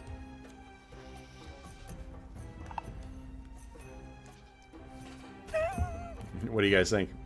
Yes, why don't we? Auspex, one of your spells. So Stand aside, Peregrinus. This is not time for a neophyte. Take your trinkets and move away. what are you She pulls out casting? her own trinkets. Sure. So what is it you're thinking of casting there, Hobbs? I actually want to talk to one of these demon things to see if they can tell us what they were wanted, or if they knows who the Icarus is. Okay. So I think that'll make a cooler imagery than just looking at some random's history, because that could take forever. Okay. I mean, if I have time, that's what I would say. In time, I could investigate the secrets of all of these items. But Okay. I believe it's this that will help us. So Okay. I will entreat the dead. Nice. And what is the power that is? The In cost? In Oh, brackets. divination. Divination. Thank you very Divination. much. Okay, I'll grab that. Great. Are there 3? So there's 3 charred bodies? Yes. Actually, there are a total of 8 charred bodies amongst the whole building. Does the one have wings coming out of its back? It does not actually. Okay. So I would just have to pick one randomly. There'd be no way for... I think that I might actually point out which one was the lady of the house, if I could still sort of position it from what happened. Okay. So what you can do is click directly on your power, and it'll make your skill roll. What you do is you make your skill roll, you make your wild die roll, and then on a success, you cast it, and on a raise, other shit can happen. But you also have, with a lot of your powers, you will have options to fuel it with more power if you choose to. So this phylactery, it says I can hold power points within it. Yep. Is that supposedly already happened, or do I have to Assume do that at you some have point? kept it topped up. Yeah. Okay, yeah. Yeah, so obviously she would pull that out, and then she's going to have to take some things and adjust it and maybe like crack the skull, or you can hear like bones cracking as the charred skin flakes off and shows the pulpy pink beneath, as she's like trying to move this corpse into the whole time humming in some kind of strange language, cacophonized. Yeah. All right, so then I'm going to cast this entreat dead. Okay. Oh, wrong button. Here it is. Okay. A narrow success. So you go through Success all of that nonetheless. stuff, and then you what do you do? Like, do you blow on the skull and then something appears, or what? I hadn't even considered. I guess I think instead of blowing on it, yeah, she like maybe pulls like some energy that she slaps her hands together a couple times, and it crumbles down around it, and then like it would slowly open its eyes, with the cracking of it. Yeah. Dead white, of course, and then who summons me? Some kind of Yeah. voice or So something. there is a voice, but the voice speaks in a language that you don't understand. You've never heard before. Well, hold on. With I 2 force it? raises, who's got academics? I don't know why I'm looking at my sheet, but I'll look anyways. I've got D12 in academics. Yeah, give me a academics roll. Let's see here. You will need 2 raises to get this. All right. I also have academics. Ooh, and I can't even spend a penny to make that better. That's Oh my god, that's a crit fail. Yep. Okay. You think you know this? Okay, and then Gaius, you want to make a roll as well? Sure. Sorry, Sean, we'll bring your character back in here in a moment, too. No worries. No, never heard of it before. All right, Can I intimidate it into, or taunt it into speaking in a language I can understand? Sure, you can try. Yeah, I think you get like a +2 versus spirits and such, too. Yeah. Yeah. All right. So this thing appears. Praetor, for whatever reason, you stagger back away from this. What do we see as this thing terrifies you with this language? Praetor kind of staggers back, and he sort of one hand sort of goes to his forehead as if he's having a headache, and then the other one reaches out almost like to grab the lictor on the shoulder to support himself. He doesn't quite actually like support himself on the lictor, but you can see that it's it's also a testament, of course, to their relationship that he's sort of prepared to lean on him. Yeah. I'm not sure. Has Carnifex seen him like this before? Maybe once, but it's been so long. Yeah. It's rare. So this thing is croaking out this strange tongue that you guys have never heard before. Auspex, what do you do? So since I don't, obviously Auspex doesn't even really notice the Praetor reel away or anything like that. No. But she'll start speaking in a sultry, sibilant tone. Come, spirit, you do know that your afterlife will be better. It's your last moment to still affect the living. Come, help us. Tell us what we need to know. Give me a. I'm gonna try and persuade it into. Yeah, that sounds like a persuasion. Go ahead. Kev, is she speaking out loud that we all hear? Yes. Although it sounds like a voice that comes from the bottom of a grave. No, mine voice does. No, you mean the things does. The creature, right? no, it's speaking that's the language that I was getting you guys to roll for. You've never. I didn't know if Gaius meant me or Auspex or the corpse. The demon is speaking out loud, like we can all hear it, right? Yeah. Yeah. Okay. Gaius pulls a coin out of his pocket. It's like a large coin with all these strange words written around in sort of this swirl into the center. Yeah. And he looks at Auspex and he says, "Trinkets, eh?" And he squeezes it in his hand. And I activate my Lingua Universalis. Nice. Go ahead and make a roll for Impossible Archaeology. It's like a. What? The dance off is next. Yes. Oh, Oh. Come Indeed. on. Okay, so you can Reroll So it. many ones. 20 hates us. you can spend a Benny. You got 3 bennies. Spend a Benny to re-roll that sucker. Is there ever- I think that ever- makes sense. Is there ever a day we play where Roll20 doesn't hate us at some point? Oh my many. goodness. Like- I've never seen it. It's Oh, crazy. shit. Another one. Like, So- Can I talk it in? Can I don't- convince it now to speak in a language. I don't think that there is a restriction on how many bennies you can spend. No. If you want to spend another one to re-roll there, guys. Yeah. I'm doing it because Okay. Get in there, Jeff. that stupid thing. You Go show ahead, that Tin Cup. computer program who's boss more. here. Come on. Fucking hell. There's no limit to how many bennies. There's no limit to how many bennies you can use. I just see. I don't know if you guys know that. 20. Aha! There you go. Nice. There we So go. you, at 20. first, it starts squawking and squealing, and everyone's kind of like, what? But then you adjust it, and yeah, with a single thing, there's this blue light that comes from it, and then suddenly this language is completely intelligible to all of you. I think right at the end, he takes it from his left hand, he puts it in his right hand, and then he squeezes it, and then it works. I love it. So this is impossible ancient technology from a forgotten, perhaps not even mankind civilization, and it has the finickiness of a 1975 antennae-operated TV. So, Ham radio. yeah, totally. All right. So I have to spend a PPE for each person that I want to be able to hear the language. Yes, and then same How thing this with you, works. Auspex. If you were using, because you used Entreat Dead, how many power points is it? 5, I think. Let me find For that divination, again. yeah, 5. So subtract 5 from your blue bar. That's your power points. It'll track through to your character sheet. Okay, same I thing. have that extra thing, which is 24 power points. Oh, right. Let me give you a red bar. That'll be your reliquary. So myself, Is it reliquary or phylactery? Could you Is go it a phylactery? I keep giving. I don't have your character sheet in front of me. Oh yeah, that's why I called it a box. Okay. Phylactery is a Jewish box. Yeah, yeah. What is Sorry. How many points is it? 20 what? 24, sir. 4. Pretty awesome. Okay. Heck yeah.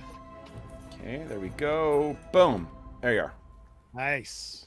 So go ahead and subtract that from the phylactery.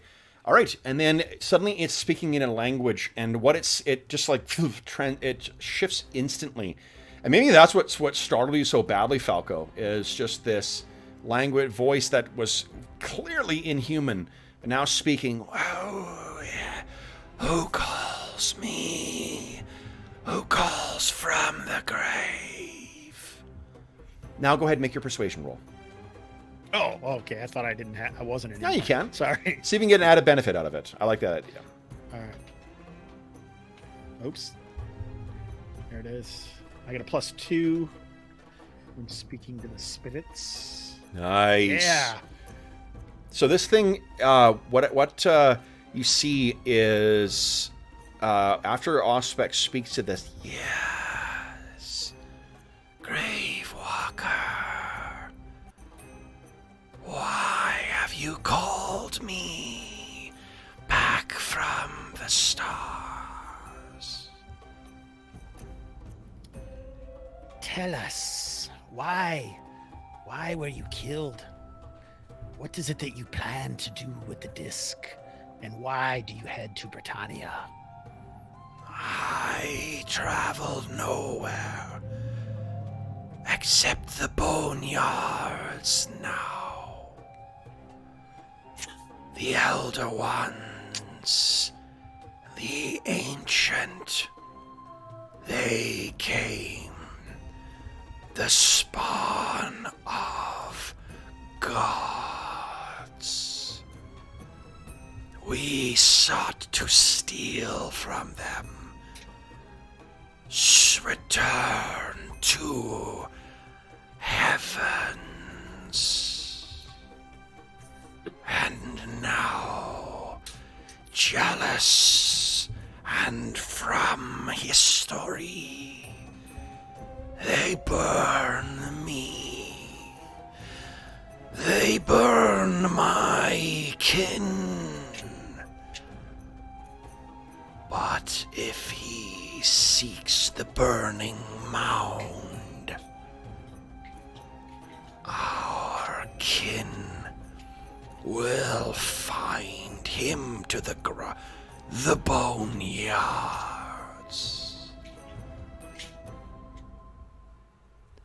Our howls will have his heart.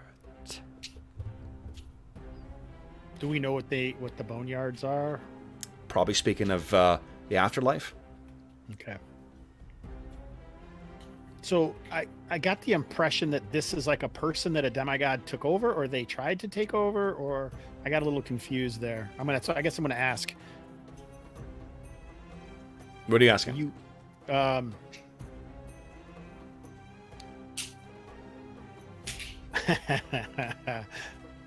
does anyone else have anything? I'm momentarily lost here. Sean, you can feel free to ask anything as well, too. I know you've been very patiently written out of this scene by a fucking Bush League DM, but... Sorry about that. Can I ask who I'm speaking to? Who do I speak with? Which name would you ask? Dick Carlos J. That is a name that means nothing to you. She also gives you about, or it, I should say, gives you about 12 other names that run the gamut of the entire length and breadth of the Empire in terms of their ethnicity, including more than half Roman names, some which are patrician names, some of which are people you know to have departed. Auspex will take a moment thinking about that and then glance back to the Praetor Falco. Magistrate, I am at your service, as is this creature. What do you wish to know?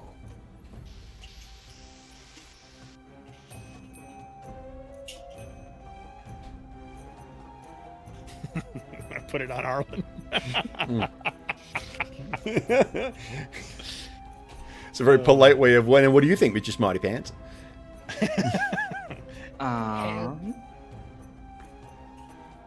And mysteries are fun solved with everyone too. So again, like, you guys can feel free to out a character. I know that. Yeah. If somebody else has an idea, I'm thinking we probably want some way to ask about like the breadth of their conspiracy or group or something like that. Mm-hmm. Right? Ask kind of how deep do your roots lie and how broad do they stretch? And how high do they go, maybe? Yeah. Her kin, you mean? Like her kin? Tell me of your kin. Yeah, like how many of these, weird demon people are there? Tell me of your brethren and your kin.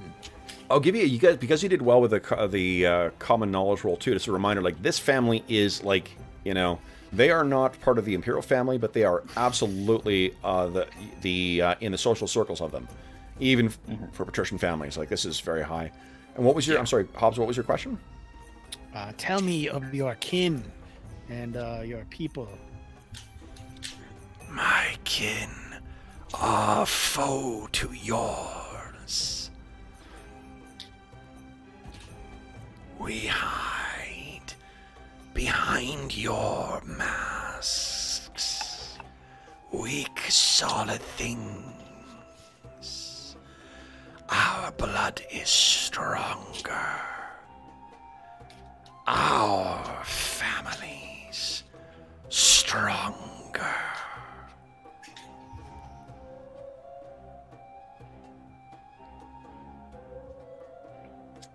All right, so I kind of feel like what she's talking about is like a family of changelings or something. Does that seem right to you?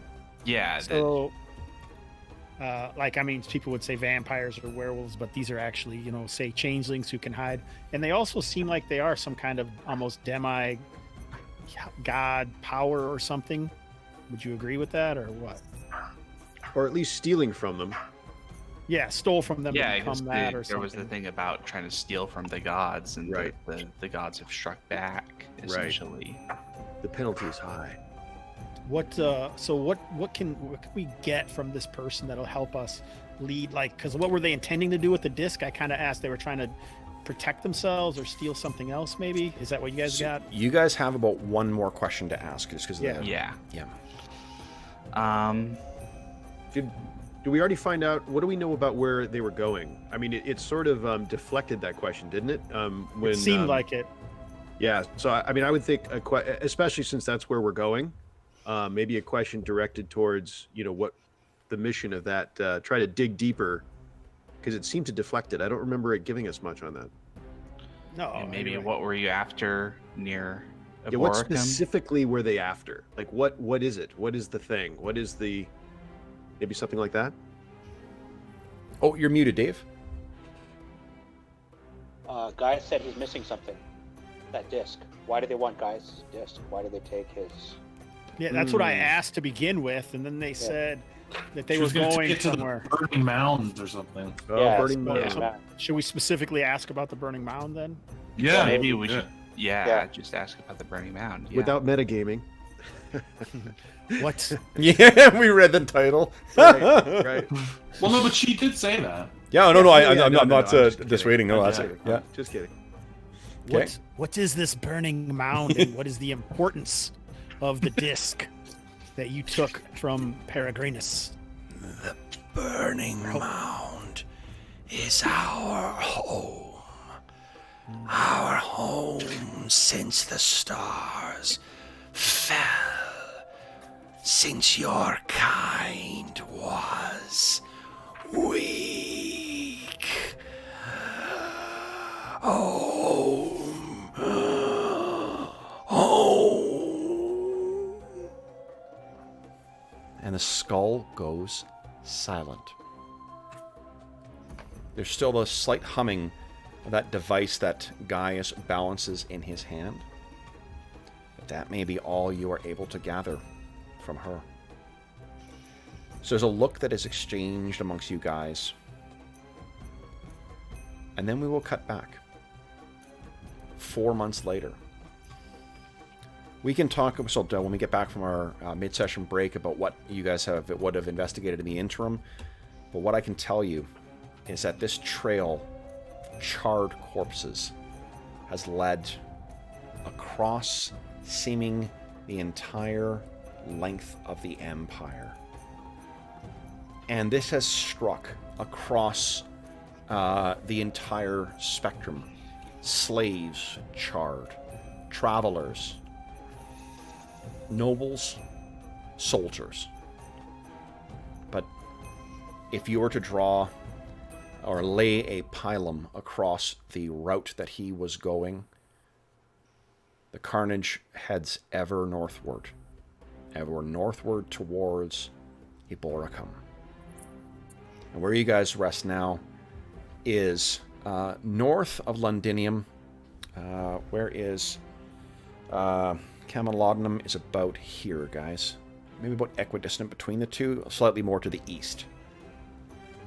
It will be another several weeks through rough kelp-filled wilds of Britannia. But Eboracum is ever on your mind as you've traveled northward. So, guys... And we're currently in Camelodon, right? Currently in Camelodon, yeah. Yeah. So... Down here in East Anglia. Yeah. Let's take our mid-session break now, guys. So we'll take 5 minutes. We'll come back. I'll check in with chat. And then we will carry on with our session. Okay, so back in 5, folks.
Okay, sorry about that, guys. Let's check in with chat here. Necro, what's shaking? Howdy, howdy. Shyman, howdy, howdy. The scoring of the rules. Oh, nice. Yeah. Down with Savage Rome. Love it. Beware of the Rubicon. Yes, exactly. One-shots are fun to do, but they're also so sad in a way, because you just start to get into these characters, and all the fun adventures they could do, and then it's like, and we're done. See you later. Yeah, exactly what I was thinking earlier. Well, we have. I can tell you guys, we've been returning to effectively the same characters in George's one shots for a year and a half now, almost 2 years. So Yeah, that's true. What was my one shot? What did we play? Conan we're playing. Oh, that's what you were pressing. Last time. Yeah. Last time we played Pathfinder. Oh, that's right. Wait, hold on. Did we? No, it was Five Oh. Rings, right? Was Oh, the Five last Rings, one, right, and then right. Before that, it was the Pathfinder 1. Yeah. So let's return to. We'll wait for Sean to get back here. Do you guys have any questions about the rules so far? No, I'm starting to cruising get the along? hang of it. Yeah. A great use of your powers as well, guys. Auspex and Gaius. Good stuff. So we get our PP PowerPoints back now? Yeah, your Because PowerPoints it's will 4 be months back, later? and your Jesus, and Auspex your yeah. So I'm going to change the tokens. Just wait till we get to any other tactical maps. I'm going to fucked up all of the tokens already. Jesus can't help you now. Okay, and there you go. Oh, actually, you guys can all see that. Boom, there you go. So yes, and I'm assuming in the 80 days you've traveled as well, Auspex, you've had an opportunity to fuel or refill your reliquary. Phylactery. Not, yeah, I'm not going to get that right at all. I think I told you guys before, too, for whatever reason, like, anytime I'm trying to say Halloween, I usually say, like, my brain wants to fuck up Christmas and Halloween all the time. I have to, like, consciously think to say one or the other, because I'll fuck it up. You just need to start using Hello Thanks Mess. Well, the thing is, my mom's birthday is on Halloween. So, like, you would think that I would have that down, but for whatever reason, my brain's just wired wrong that way. If you use Hello Thanks Mess, you can start using it in October and go right through till, like, almost New Year. Yep. That is true. So, guys, a lot of time has passed.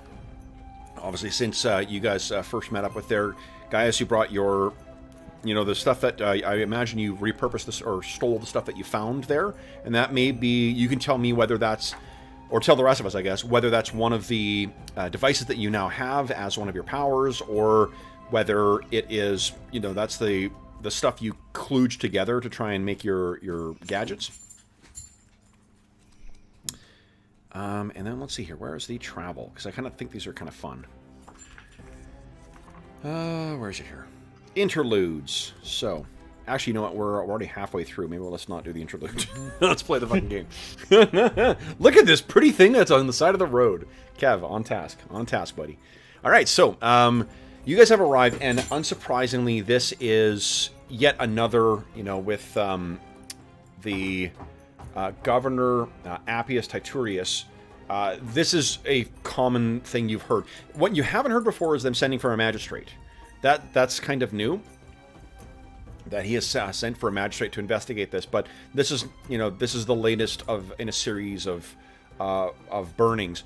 What you can assume is that each of the, assuming that our Auspex has been using her power along the way too, you're getting the same answers. They're all saying they're a family. They're all referencing the burning mound. Are there any other? Why don't I do this? Let's have take just 5 more minutes. I'll tell you when to go, that you can ask other questions. And these will be things that will have been answered by other spirits. So go ahead, Hobbs. What do you got? Who is killing them? Who uses the fire? That is the demigod they're referencing. One of the ancients, one of the, they're vengeful for the power they try to steal. All right. Where does the burning mound lie? To the north. What? That's it? Yeah. North of Aburicum.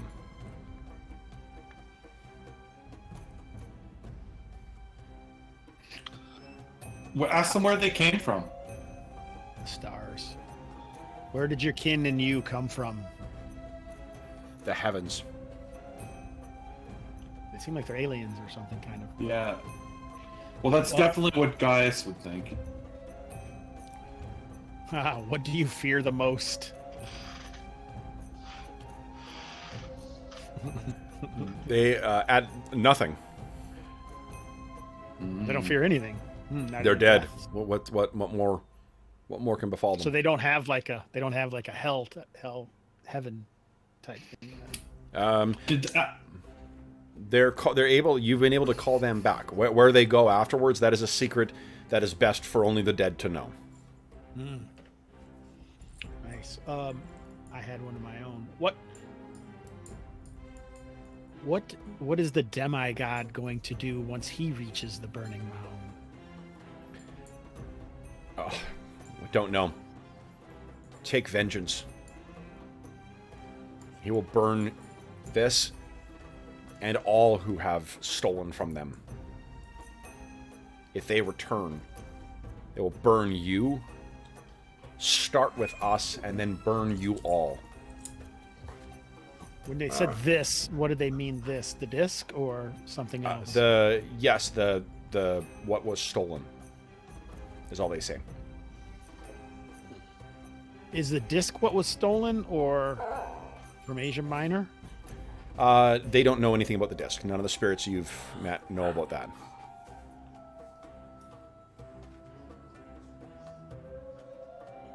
What purpose did you have in stealing from the gods?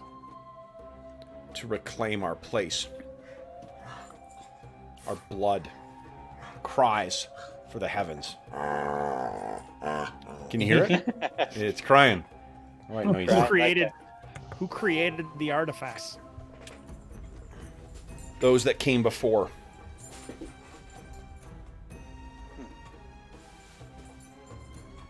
Those gifted by the gods. So they don't seem like aliens then. They seem like they were people who once were Like with fallen the gods, angels. but then yeah, kind of like that concept. Your myths would tell you that you know, depending on who you ask around the Empire, they may tell you that giants walked the earth before, that gods Titans, and all that. titans. Yeah. Do we know of any group that was like banished? There's, I mean, all those legends, but it's tough to tell which one you'd be thinking of. I mean, do we know of any like races or cultures that were banished by the gods? The Atlanteans, it's said, I mean, they're gone, long gone. Lemurians, Lemurians, the inhabitants people of of Mu. Mu. I'm like right with Get out of you. my brain, buddy. Get out of my We're brain. right in a row, in the right order. And we were specifically going north to in pursuit of the fugitive of the event that we just had the flashback of, right? Yep. Karis. Yeah. Icarus. We're following his trail of bodies. But what they about all where seem is- to be of these people? What about where is Icarus going? Do we know that? Did we ask that? We assume he's going to the burning mound to deal Okay. with these people who stole from him and his people. Okay. That's what they all seem to think. It Yeah, seems yeah, yeah. like. But they're not the only ones who stole from the gods, right? So Yeah, we just won't tell them about how Peregrinus is stealing too. Well, they're kind of the last person said that burn us and everyone else. So Yeah. they Yeah. kind of have that impression. It seems like. Is there any protection against Icarus? Flee. Flee. Flee back to your home, witch. And that's your 5 minutes. Good timing, Knobs. So, having arrived in Camelotnum, you now will have Appius will have insist on having dinner with you guys, or having a banquet or whatever with you guys. Thus far, you've been maybe a week behind this guy. Sometimes a little longer, delayed by weather. Sometimes, you know, but yeah, you seem to be on the heels of him. So our next scene will be the dinner or the meal with Appius, his wife, his family, and then what passes for sort of the aristocracy in Camelotnum. So you guys can make a decision as to how you want to approach this scene. If you do want to do some networking and try and get some information, I'll tell you whether you need to make a roll for the information too. Some stuff will just come naturally. So, any preparations you wish to make before attending this thing? Do they have a bath in Camelotnum? Absolutely. Yep. Yeah, I was figuring. So, at least those of us that are true Romans will go to the baths and clean off the dust and grime of the road. Absolutely. The Centurion's going to. I mean, this is a new phase, and he's going to have to put in, like, what guards are going to be watching Praetor at a certain intervals, and obviously at one point we're all together all the time. It was actually pretty easy, and now we've got this kind of urban environment which is different. So he's about that, and getting the greenhorns, the Green Legionaries situated, get them stored, stashed away, and make sure they're clear on orders, and that the Praetor has never gone unguarded. Okay. Now, let's give you a little bit of insight into your instructions. So it is a little unusual for, certainly having some guards go along with Praetor, that's not unusual, but that would usually be like house guards. The fact that it is an entire, very influential patrician family that has been eradicated, that's a big deal for all of Rome. It is a scuttlebutt of everywhere.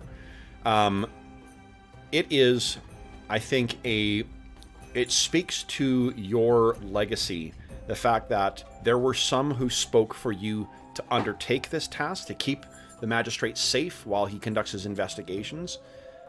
But there are others who granted you only a pittance of the troops that would be fitting of someone of your station. Mm-hmm. There are some who would love to see you triumph in this, and if you're able to bring back and in particular, publicly execute the murderer of an entire family of patricians, your place in the annals of history would be written forever. That would be a battle greater than any other one you have in which you fought. But there's others who would see you shamed. Your enemies and your allies both have had a hand in this current role. Mm-hmm. What they can tell you is that they don't give a shit about what happens with Peregrinus. Peregrinus is a shame to his family. They'd be happy that if he was dead. They won't kill him because he's their child, but he does nothing. Falco is very important in some circles. There's always going to be, cliques and so forth in Roman politics. There seem to be certain members of those cliques that are very interested in seeing him stay alive and seeing this succeed. So, you have the opportunity to seize glory once again. You have a very important task, but have been set up to the best of your enemy's abilities to do nothing but fail. So as Praetor, Falco, and Gaius wash up, are you attending there as well to wash up and leaving your centurions to keep watch, or what? Yeah, I think actually this is probably, he's a little bit of a torn. It's been a long road, and he wouldn't mind cleaning up, and presuming that it's appropriate, station-wise in the same area. Yep. This is probably the time, because if I do it while the Praetor is there, ostensibly I'm guarding him. At least I'm in the same area. I wouldn't want to be in there without him. Let's put it that way. Absolutely. Then I'd feel like it was a waste of time, and I was taking care of myself, and who the hell knows where the Praetor is. Well, so while he's there is my opportunity to get in there. Sure. It's also got to be a pretty cool visual of Falco going in to the bath, and he's got the patrician's body.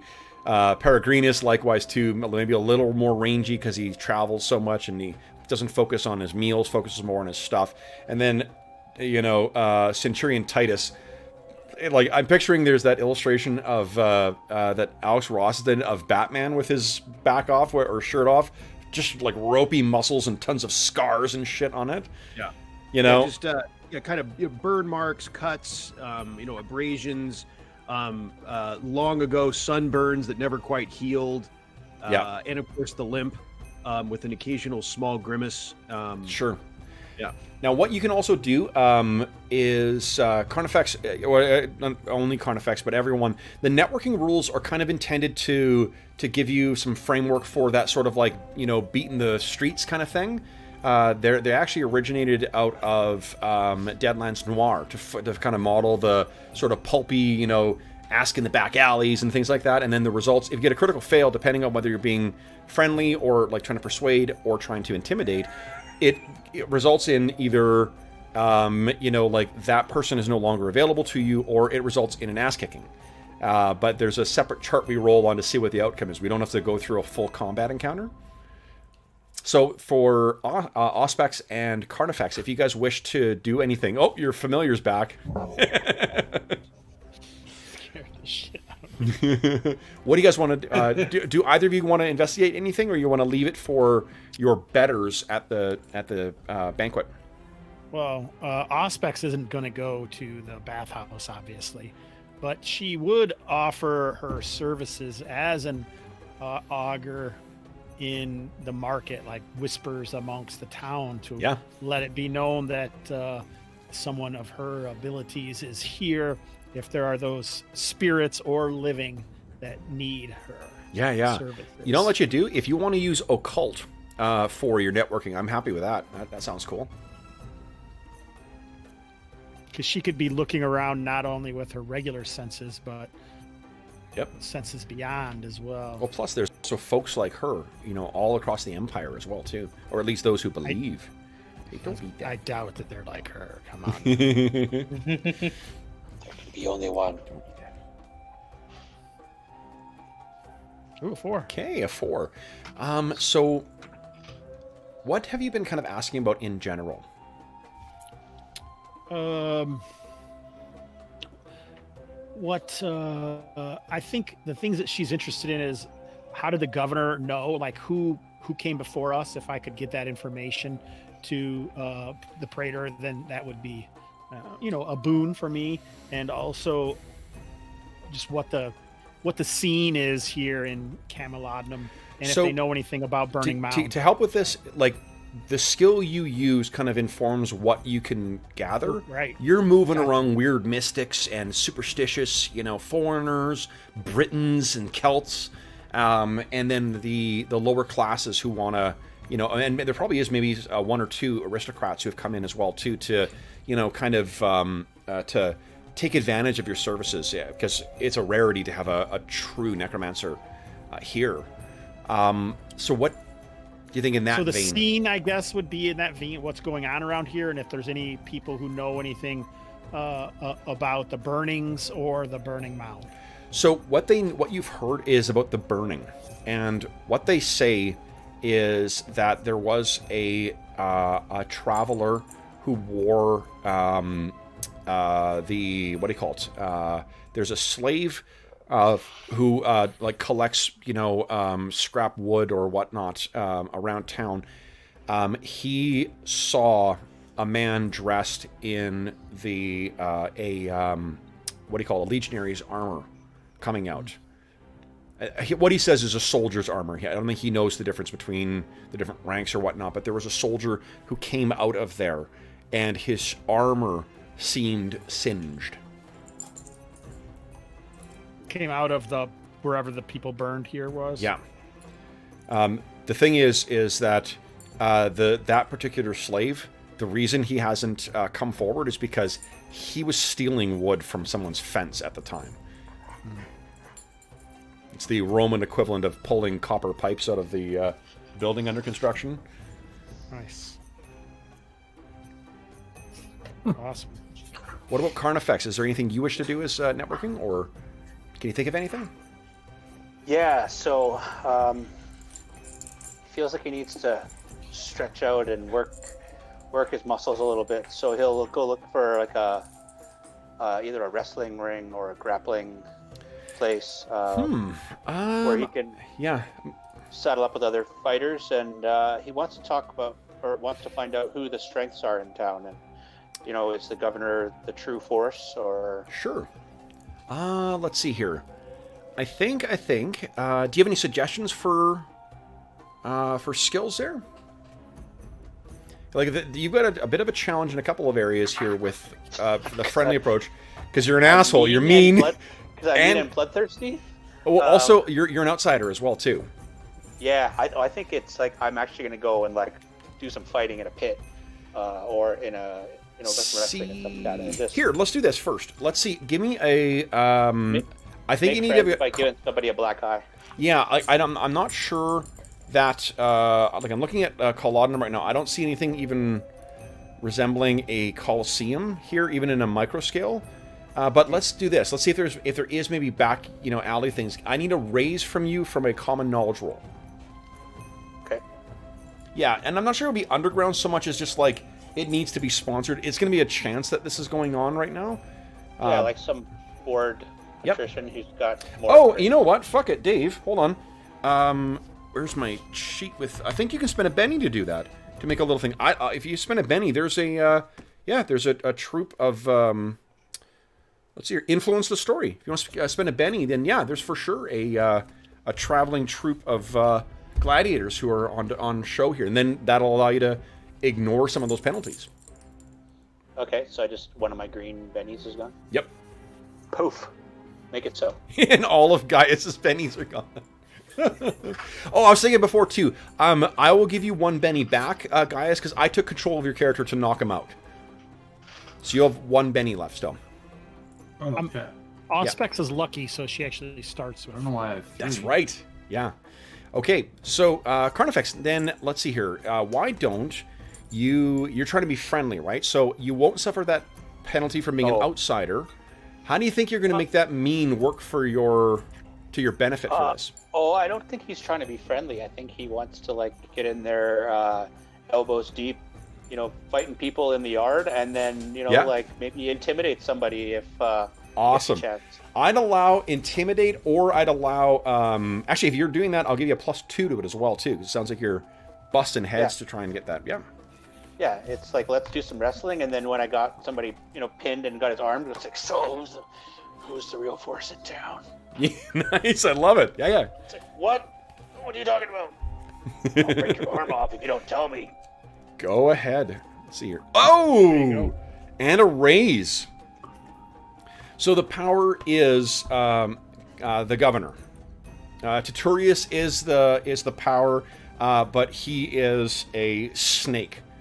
They say he is. The rest of the nobles are terrified of him because of his use of blackmail and his use of. He's happy to twist any arm, anything he can do to try and get power over the locals. He runs the Cullodenum like a little dictatorship. You can also ask a follow-up as well too if you got something else you want to ask about because of the raise.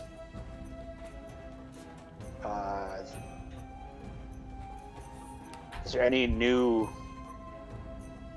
forces that have arrived? Any power shifts or differences? It was weird, but there was a soldier who came through. A centurion. But alone. Traveling alone. And he looked young to be a centurion. And he headed north. Again, alone.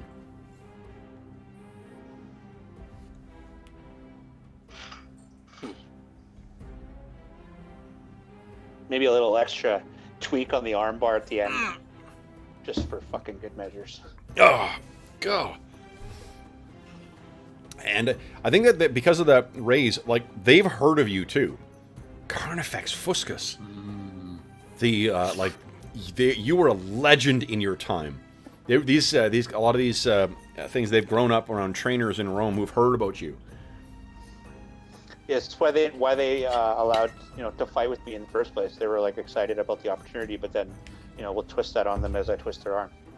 Well, they can think of like some guy who's retired, and you just like, wah, you've shown all these young pups really who who's the boss. Okay, so let's cut to the bath, the aftermath, and the meal, because I don't think Carnifex or Auspex will be attending that. What do the rest of you guys wish to try and accomplish at this meal? Is there anything you want to try and learn from the governor? I think that I'm gonna. Would the Centurion be invited to the meal? I was thinking Absolutely. no, but you. Okay. Yep. Oh yeah. But and I'm eating. I'm not just guarding. I'm eating. Yep. Okay. Soldiers are seen as, especially for here, as a colorful addition. Yeah. Such stories, and Indeed. such, invigorating language. The backbone of the Empire. And there's going to be some, the daughters of families that want to misbehave. They may be happy to entertain you as well too. You old goat. I probably. I think probably the Centurion. I'll mention too that while he's there, he's interested in rubbing shoulders with any other Centurion he comes into contact with. Yeah. To kind of pick their brain. I'll just throw that out there. Sure. Yeah. So they'll invite them to the meal as well too. We'll say. Okay, excellent. Okay, so it sounds like you're going to try and persuade, trying to be a little friendly with some folks. Yes. Do you have anything, any backgrounds or anything like that? Not backgrounds, but edges or anything that you think might play in there? I mean, you got battle as a quite good thing. So if, again, like whatever skill you pick to kind of network with, that's got to inform us what sort of stuff you're going to be able to learn. Right. My edges having to do with charisma are command, inspire, natural leader, and then I'll probably be using persuasion as a skill. Okay. Do any of those provide you any kind of bonuses to skills? They're more rerolls? combat. They're more combat oriented. Okay. Yeah, I just throw them out there for fun, but they're combat. Remind you guys have your abilities as well too. Since we're halfway through, remember that you got your different adventure card. Adventure cards, yeah. Yeah. Arcane Inspiration for Auspex, Unexpected Insight for Carnifex, I think. Get Savage for Gaius. That's the extra edge. Betrayed by Praetor, Falco, and Adrenaline Surge for Centurion Titus.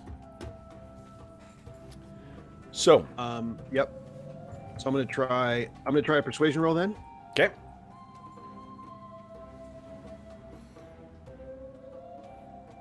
Let's see here. 5. Okay, so you do find another Centurion in here. What is it you're asking about? I want to know what he knows. I mean, so as much as that's you gotta narrow it down a little bit there. Yeah, I know. I want as much as the burnt corpses were a big deal in all of Rome. This is a much smaller community, and yet so it has to be huge news. So whatever he knows from a Centurion's point of view of a threat, security, the governor's security. Like, what is his perspective on what happened? It was an influential plebeian family that was affected, but they were merchants. So they're plebeians, but they were a big factor here. Trade from further north and trade heading south was their sort of bread and butter, and they paid a lot of taxes. So it's strange that they were murdered, and such an unusual thing.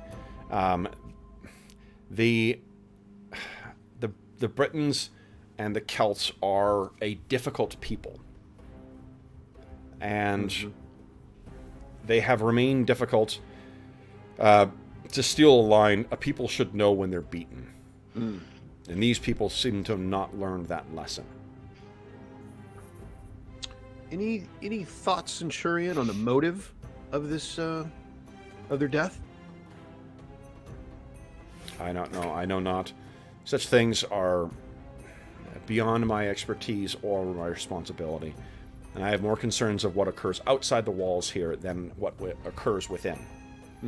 So it is your sense that he sort of leans into you, and he gestures in the direction of the governor, and says, "That one spends more than enough time worrying what happens inside." So it is your impression, Centurion, that a threat does not remain of whatever caused this. I know not. Nor do I care. Tomorrow, we may be killed by Britons. What happens to one merchant is beyond my concern. He swigs the wine back again.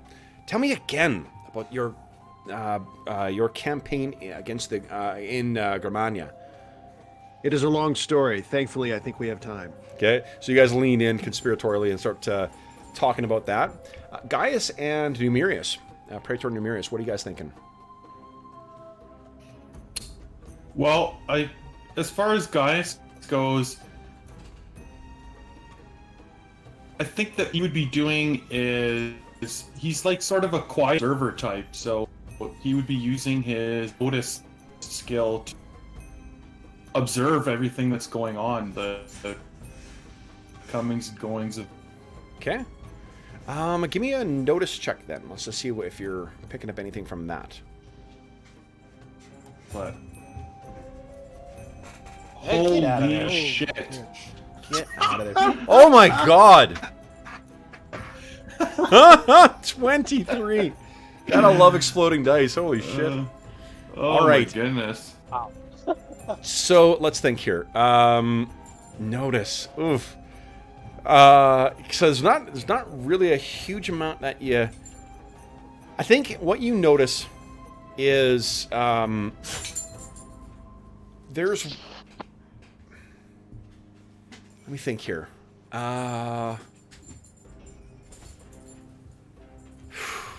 What you notice is that the when the topic, if when the topic of Ibericum comes up, you can see that the centurion that Titus is speaking to, the governor is just like, why would you want to go there? It's so far away. The further you go up there, there's nothing but a military fort up there. There's just soldiers. What if he's headed up there? Let him go up there. But what you see that the centurion that Titus is speaking to, he seems to pay particular attention when they talk about going to Ibericum. And it seems like he even tries to ask something of Titus, but he's too drunk and too easily distracted. So when Titus starts talking about something else, he just happily goes along with that. But it seems like the centurion stationed here, he may know something about Ibericum. Now, what about Praetor Falco? What are you thinking? So, seems like I would be right next to the governor, right? Since Yes, I'm- absolutely. Yeah. So I'm probably gonna try to, ply him for information. I think the big thing, is like, who was killed and what were their kind of relationship to him, and then also kind of what has he done since to try to deal with Yep. did So you he get most of the shut same down the gates and all that sort of stuff? Yeah, same information that Titus got as well too, where it's just they were a merchant family. They had ties with the north, and they were very successful. And they traded up and down. Well liked by all accounts. Yeah. Both the strangely the locals and the Romans. And then what did the governor actually do after I sent word the death? south to Londinium to have an investigation. We can't have people being burned to death in their homes with no explanation. Some modicum of response is needed.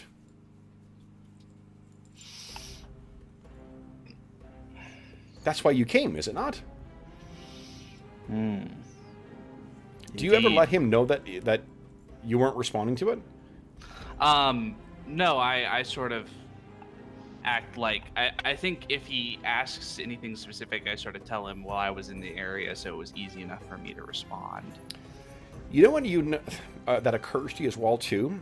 So you'd be traveling at all times with your lictor carrying the fastkeys, right? Mm-hmm. Anyone passing you on the road would know that a magistrate is on the road. If he sent word down from here, from Culloden down to Londinium, there's only one road between the two. Yep. Why the hell didn't you pass them? Why didn't you see them?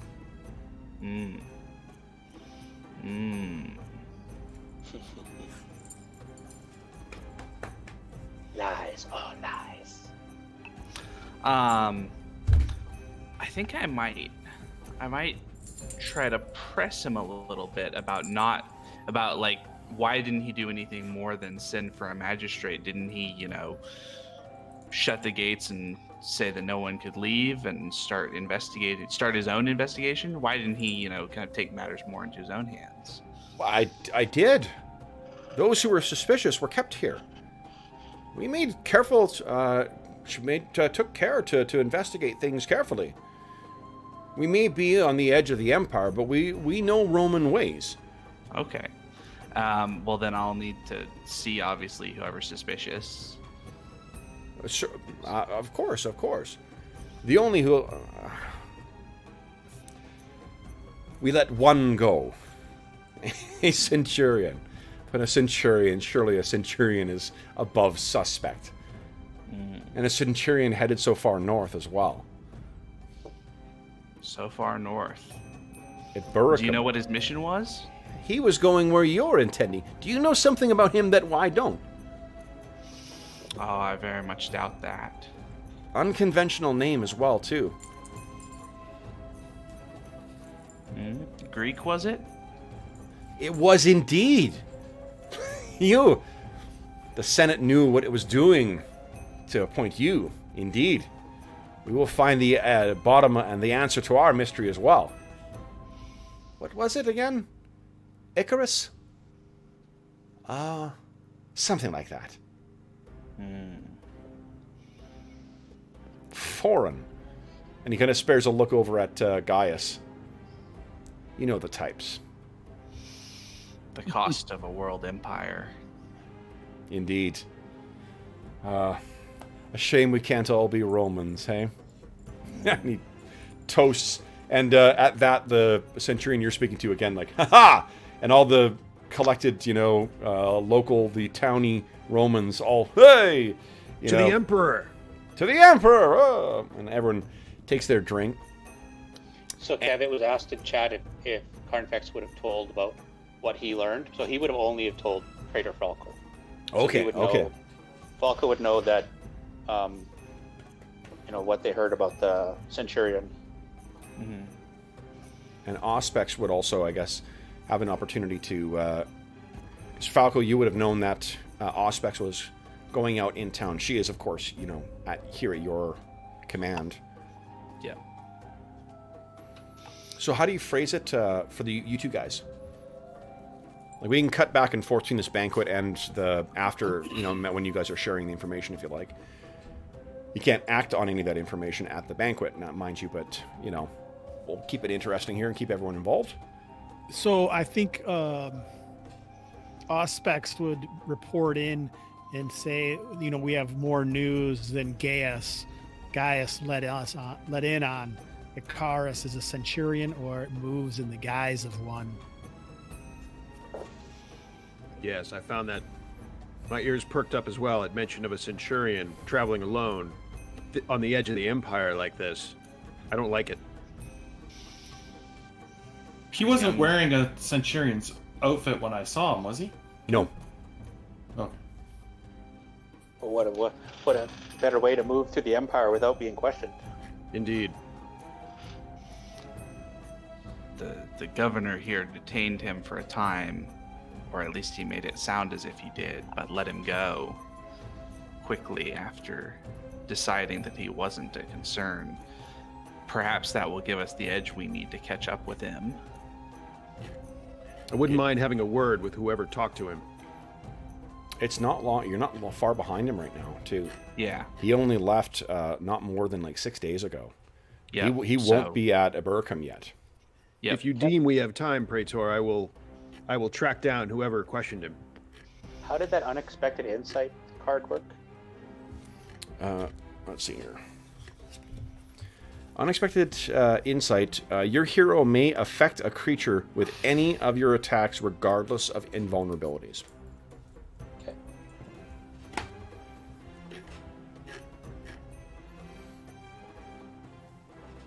So, I guess the question is, do you want to spend more time dealing with this investigation here, or do you try and follow the trail while it's hot? No, I think we have enough information from here to know that we need to race after Icarus and try to. This is run the him down on closest the you've road. come as well, too. This is the closest that you've been to him. Yep. And we. I suppose we don't know anything about like how he's identifying these people at all, right? How he's selecting his targets? How he's Every selecting single his targets or anything. I can tell you that every single one of them has required Gaius's trinket to be able to communicate with them. Yep, They're they've all been. stubborn things. Yeah. So. Yeah, I think we head out. Centurion Titus, if you want to ask around the Legionary Barracks tonight and feel like you'll be up for it in the morning still, then you can. What about asking the other Centurion what he knows about where we're headed? I could do that. Yeah. Also, Praetor, if you would drop a word to the governor, giving me access tonight to whoever spoke to this so-called Centurion. Of course. He was a guest of mine. Would you like to speak to me? Ah, indeed, Governor. This Centurion was a guest of yours. Of course. As with you, would I require a Centurion to stay in any commoner's house? A patrician's house? Or a plebeian's house? Please. Well, I don't want to trouble you if I don't have to. Was it you that questioned him about the incident? I didn't question him about the incident. Why would I do such a thing? It was my impression that he was one of those that was questioned about what happened. No, he left. Why would I keep a Centurion back? So, to your knowledge, he had there was no reason to suspect that he knew of whether he was responsible or not. Had no information whatsoever about what happened. Such talk! You make my head hurt. Why would I keep a Centurion here? Well, maybe not so much hold him, but ask him. Ask him what? Would Would you have that I ask him when the clouds obscure the sun? Why would he be involved with that? I was misinformed. I thought he was asked about it because he might have something to do with it. Or not have something to do with it, but would know something about it. You have a curious mind, Centurion. Pardon, Governor. It is direct. I suppose such is a soldier's way. So that is the extent of, I guess, what you're getting out of him for that. Yeah. Okay. Yeah. Okay. Then what is happening next, guys? Oh, you said you wanted to speak to, or someone wanted to speak to Gaius. Had noticed that thing, that insane notice roll. Yeah. Yeah, we can have maybe if Gaius says something to Falco or to Centurion Titus, we can ask the other Centurion about Eboricum. Yep. Okay. Go ahead. Yeah, the governor seemed to be. Well, he was avoiding the topic. Elusive, indeed, about many Elusive. matters, in my view. But in Barracum in particular, why would he not want us to head there? Does Titus learn about Eboricum after the dinner, Gaius? would you say? Yeah, I guess, Gaius, when would you have brought that to his attention? Yeah. Well, were we sitting together at the dinner? Because Yeah. I might have brought it up as dinner conversation. Yeah. Okay. You know, sort of Well, more a hushed tone then. Yeah. Then Titus definitely brings it up with his Centurion new friend. Okay. So if you bring it up, the centurion says to you, Eboracum, you seek to go to Eboracum. Indeed. Are you a devotee of Mithras, then? Are you a Mithrite?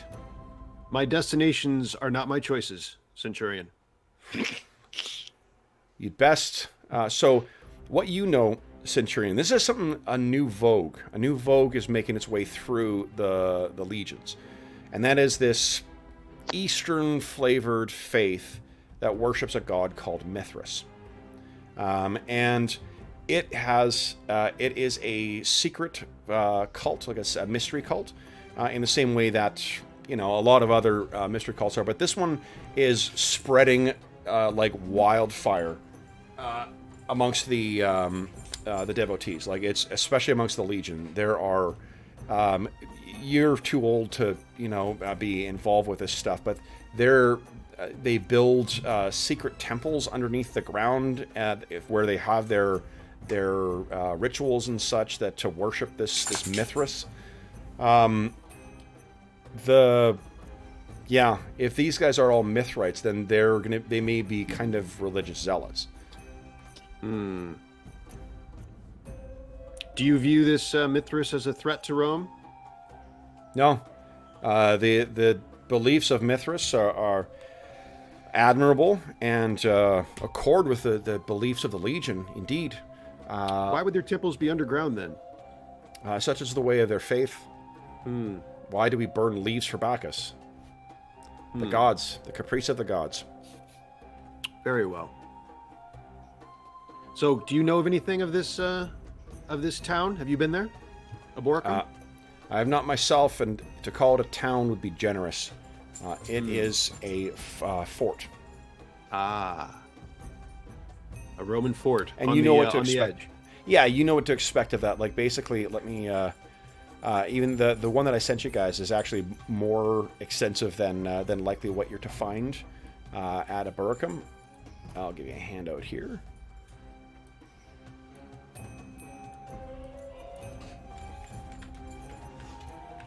Quick, we gotta finish. Arlen's yawning. This is Gotta make likely it through. what you're to see here.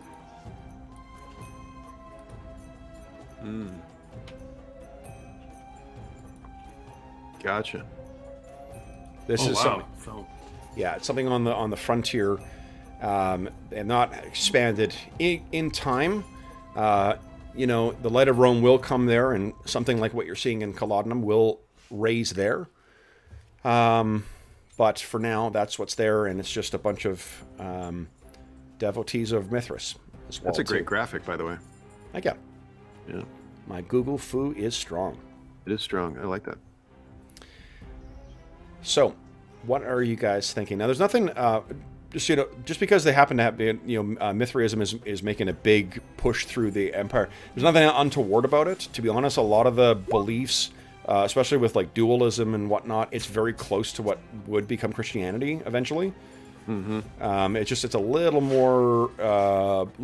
closer to kind of a warrior faith, and it's also more easily connected to the existing Roman pantheon. How far a ride, Centurion, to Eboracum from here? From here, it will be, I can't remember, I think it's like a week's travel. I see. Well, A lot of random encounters. Give me a second, I'm just going to let Anna out here. how many random encounters is that, Centurion? I think Kev rolls like what, for every hour. We're gonna need a longer session. Yeah, only in campaigns, not one shots. Right. Right. Otherwise, it would be like level 24 by the time we get there. All right, so what are you thinking, guys? Anything else happening in Cullodenham, or are you heading out? I think Centurion's just rousting his, getting the troops ready. Okay. His troops. And we'll, share our information, all that sort of stuff. Sure. And, So- especially once we know just how small Eboracum as a fort is, that it seems like that's probably the best place to catch this Icarus, since, even one centurion there is going to stand out. One Right. more centurion there is going to stand out.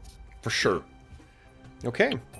So we see you guys. What is the excuse that you give or explanation you give to the governor for not investigating this whatsoever? I think this is when, after having kind of misled him about what I've been doing, I, in the morning explained to him, there's actually another praetor on the way to investigate your crime. I'm busy doing something else. A clever deception. He is. Give me a notice check, will you? Yeah, my notice is pretty good. Yeah. And you would have been told already by your lictus that he's a bit of a snake and not an honorable governor. So careful how you do this. Get to notice. Your notice is pretty much max. I'd keep noticing if I was you. Nice. Holy. Yeah. So you actually get a raise out of it as well too. Nice. You can pick up. Yeah, he is actually pretty afraid of you. Yep. And so that's what the success gives you. What the raise gives you, he's got shit he's hiding. Yep. Which is maybe not a surprise for someone at the, with respect to any British listeners, the ass end of the empire. Yep. Right? So, what are you...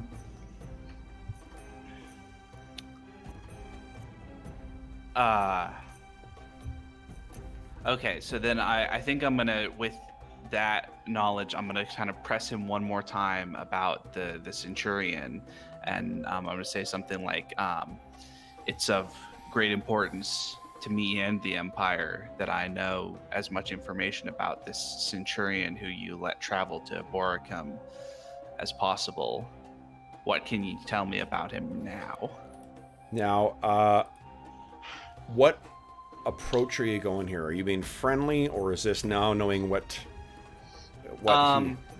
No, I'm still being like, I'm not trying to threaten him or intimidating him or anything. I'm basically kind of speaking to him patrician to patrician, like, sure, look, you've been called out, let me know what's going on. Absolutely. Give me a persuasion, and you can apply your aristocrat bonus to that too. Cool. This is I don't need Carnifex just yet. But... I don't need Carnifex to get information. So what although he's always useful to have around. Yeah. So what he says is that that this man terrified him. I had no reason to think he was involved with it, but that man, he seemed to look through me. He looked at me like I was nothing. He looked at me like, and he looks down at the, a ant that is slowly crawling its way across the tile floor, and he kind of looks up at you, and just leaves it there. Clearly, like, the man still had a lasting effect on him. Yep.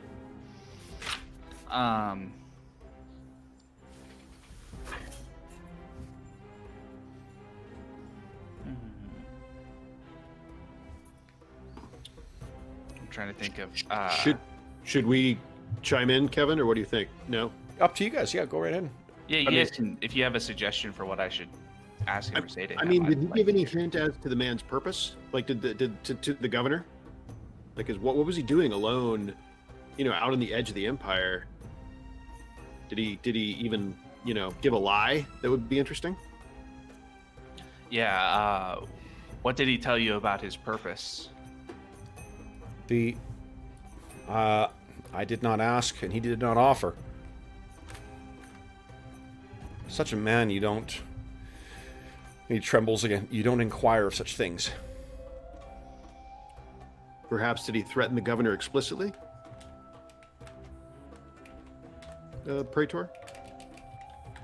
I don't think that Necessary?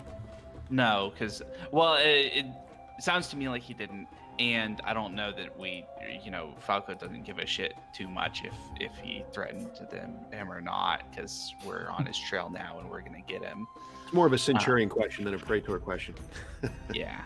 Yeah. No, I think Falco will just end by saying, well, keep your town safe for us, Governor, because we'll be back soon enough. Of course.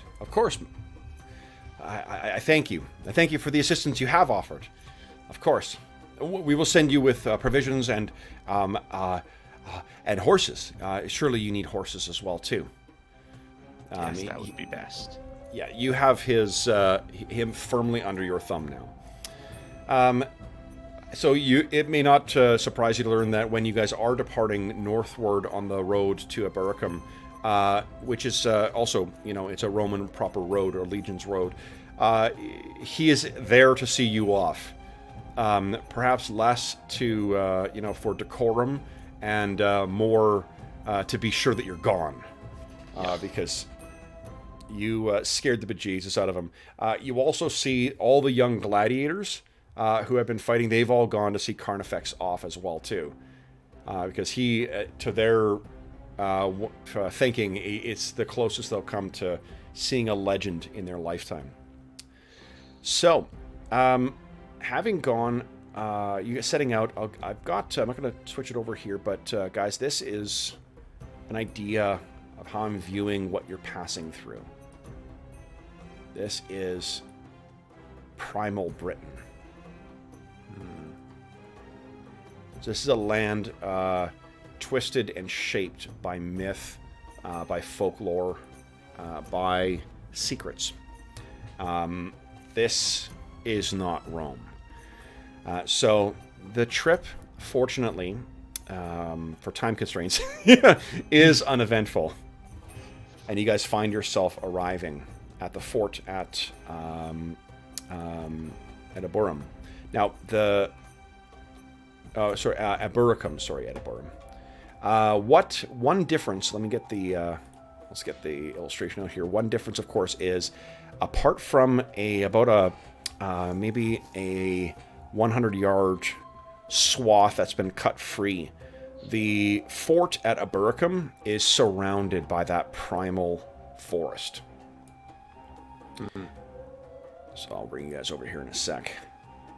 So it's very much like that. Let me bring you over here. Like this illustration, just this is something that is an even smaller version of the what do you call it? Of the Light of Rome being just a twinkle in comparison to the untamed land of barbarians. As you approach, I guess you guys have had some time to think about this. What are you going to do as you approach? How do you want to approach this here? We're going to ask whoever. It's probably like I guess it might be like a tribune or somebody like that, but probably not like a legate in charge. Yeah. But ask whoever's in charge if, a centurion minding his own business and freaky deaky like came by recently. Okay. So as you guys approach here, are you going to have Centurion Titus do the introduction again too? Yeah, he's our military man. Okay. What would be the highest ranking military here? Kevin, any idea? Take a look here. I can tell you. Let's see. There's a name for the fortress, and I can't remember what the name of it is. Canarm or something like that? For a military fort like this. A Castra? Castra, yeah. There is...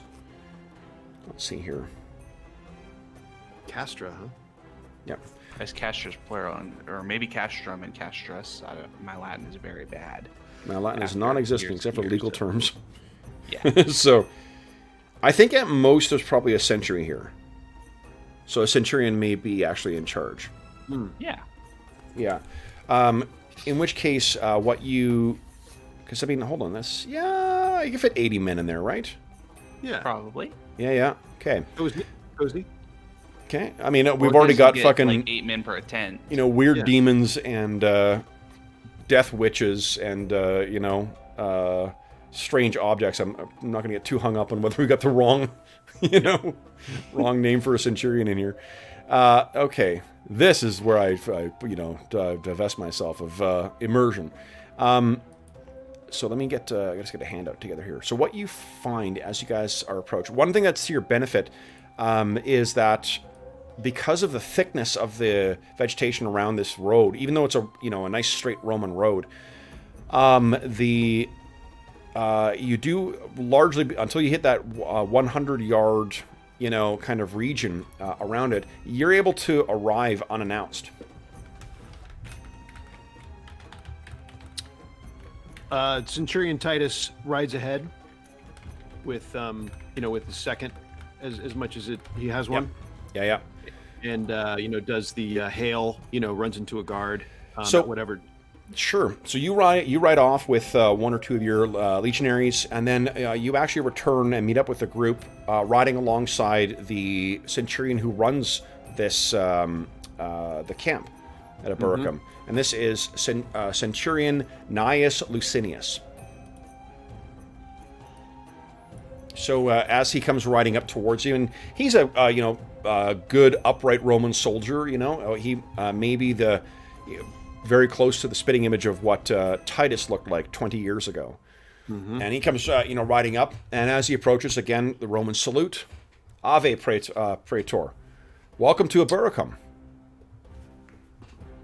Salvete. Indeed, well met, Centurion Licinius. It's good to He's meet, already greeted you. He's greeting the Praetor now. Oh, sorry. Yeah, you brought him back to the rest of the group. Yeah. Falco's going to just cut right to the chase. We're looking for a centurion traveling alone with a Greek name and fire in his eyes.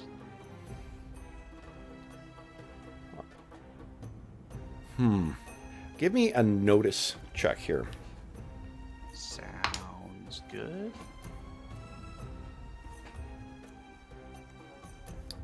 Okay. The way his eyes go suddenly to the side and to Titus's sword and Carnifex's sword, because both of them have gladiuses at their waist, and looks back at you. Another centurion, you say? Another He's centurion. lying. Another centurion, yes. So, I think I'm gonna... Give me a second. I'm trying to figure out how to describe... No, that doesn't. That... Ooh, no, that doesn't. Carnifex does a Zack Snyder-esque jump off of the horse and decapitates this guy. No, but I could do that. I'm gonna sort of, go up to my full height and kind of the full kind of Roman patrician bearing, because this guy is right. He's a centurion. He's like an NCO. He's not. And I'm gonna essentially, with as much of the kind of like full weight of Imperium, say to him, Centurion, understand that this hellhole on the edge of the frontier is nothing compared to what Rome will do to you if you stand in the way of my mission. Where Nice. did this centurion go? Give me... you can go ahead and make an intimidation check with +2. All right. Intimidation +2. That's pretty Nice. good. So this is...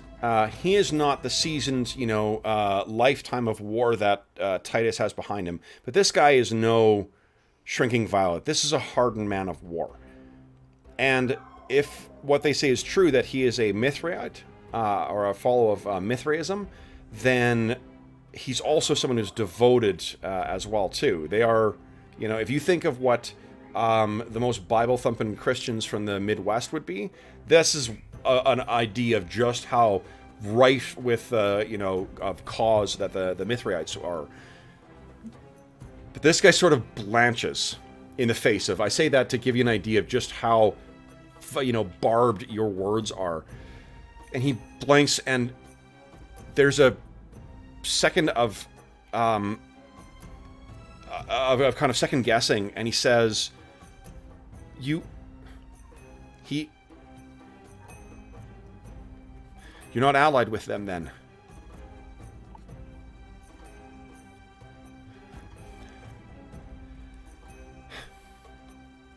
He said that you would come. He said that you would be in league with those under the Mound. The Did he go Britons to the know of Mound? them. These Celts truck with them, and they know them. Those under the Mound, and they're Kusi. Those hellhounds of theirs. Nothing natural. You think that this be a hellhole, Praetor? North of this be hell. And that's where he went. Are you here to stop him? Or to help him in his cause? For he fights with the light. We haven't had a chance to discuss with him the terms of our arrangement. Well, he is Such not a here. political answer. Whatever intent you may have, he has gone. He's gone north to the burning mound. The locals say that lights and fire and sound emits from it, but none go near. The green hounds, Kushi they call them. They hunt these hills. He went into there, alone.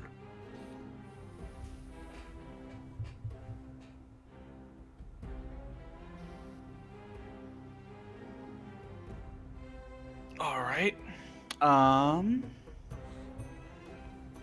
How far ahead of us is he? Yeah. Yesterday. We are near, Praetor. Sounds like we have no time to waste. Gather your men, Centurion. If we're not back by nightfall, you'll have to make your stand against whatever comes out after us. His eyes go big wit. You intend to follow? You ride into hell. Into the mouth of hell itself. Centurion, this is very unbecoming of a soldier of Rome. An officer in particular. Get yourself together, Lucinius. This may be the frontier, and you were thought to be worthy at one time. Do not disappoint me. And who are you to speak to me in such a manner, Centurion? I am with a magistrate, and our purposes are important and above your call. Your name may still carry weight here, too. I've seen more wars than you've seen days in this fort. Try not to forget that. And he looks at you as if trying to place who you are. Let's make a common knowledge roll for him. Someone give me a D4 roll, will you? See if... Nah, he doesn't know who you are. He sees an old man leading a bunch of boys. So he turns... What, are you guys heading directly north then? Are you heading in? Unless he... I guess we'll ask him specifically, like, where... Or if he has like a local guide that can guide us there, but that seems unlikely given the reputation of the place. So, I think because of how badly you scared him, because you did get a raise against him as well, he'll give you a slave who will lead you there. All right. Sounds good. Okay. So, he stays behind, and as you guys go riding past, you can see him standing on the tower closest to you. You know, and as you guys are riding along, you can spare a look back, and again, you are riding off into the most untamed wilderness that you may have ever seen. You ride for about maybe 4 hours, maybe not even that long. It's got to be that long because it's just so it's such difficult going, and in addition, it's so dark here. This damnable land, even in daytime, it seems that the clouds and the sky would strangle the sun. So, it is very, very tough going. But I think, let's see here. Everyone give me a notice check. Let's see who rolls best on this to first notice this. Oh, I have a alertness. I get +2 to hear, see, or otherwise sense the world around you. I'm Awesome. guessing Yep. Yep. 11. Nice. Oh, and a 10 for Titus. So Titus and Falco, I think you guys are the ones who roll best. You can see as you're riding along, it's tough to make out, I think, for the others because of the, again, like gray sky and the sun going down, so it's getting that kind of hazy dusk. There is a bunch of tendrils of smoke coming from ahead. There must be many fires ahead. Praetor. A moment. Mm-hmm. Carnifex gestures off to the side. And he get a little bit away from the group, and he's Take 5, boys. we've been through much in this decade of hunting down these strange abominations, but I don't have the best feeling about this one. It seems different somehow. And we travel with a witch and Gaius and his trinkets. We have more this time than ever before, but something inside me doesn't, it just doesn't bode well. I share your concerns, Lictor, but there is nothing that we can do that is not for Rome. Fair. I just hope that in your wisdom, you've assembled this motley bunch with enough power or something. My Gladius will be no good against a demigod, but I hope that those you've assembled and that you have the power to deliver us victory this time.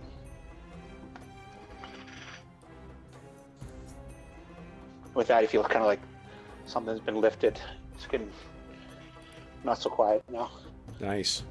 Okay. I think the Praetor will even, kind of like he did before, he sort of touches him on the shoulder just sort of for a second, but enough to kind of define their bond.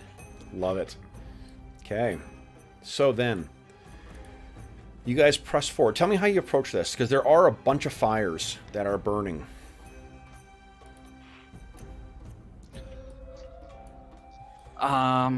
We'll probably slow down and, maybe make like makeshift mouth covers with, pour the water skin out on some cloth and tie it up over our mouth and nose to try to help with the smoke. Okay. And then, start, obviously once we get pretty close, we don't need to race after him. We know we're basically here. Okay. So what happens is as you get to the edge, tell me how you approach the edge, because there is a clearing up ahead, or there must be, with the amount of fires burning. I mean, the Centurion has the troops pulled in tight. He suspects at this point that their quarry will find them before we find him. Okay.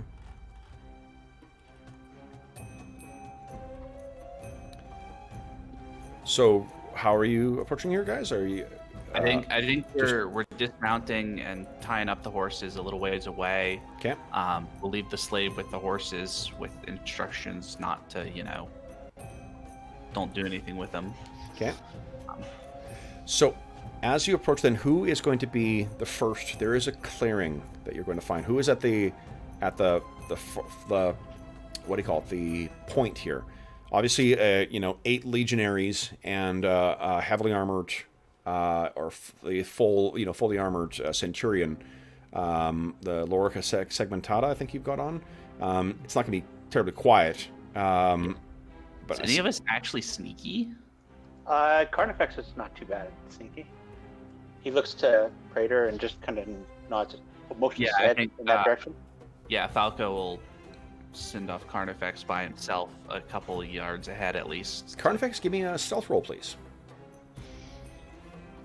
And the Centurion wants to go. He's a bit chagrined at a gladiator being sent on a scouting mission, but accepts the reality of it. Okay. Well, the only thing that might rival a gladiator's arrogance is the soldiers. So There you go. So Carnifex, you sneak up to the edge here. You are utterly silent, and you make your way carefully in, looking out. And what you thought were at first maybe camping fires, it's not that. It looks like, honestly, it looks like what would happen from lightning strikes. This entire clearing has been devastated by some kind of, or razed at least by some kind of massive fire.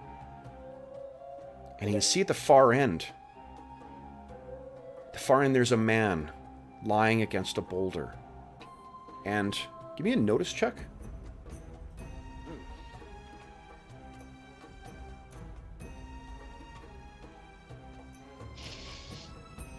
You can't tell if he's alive or dead, or you could spend a Benny and re-roll.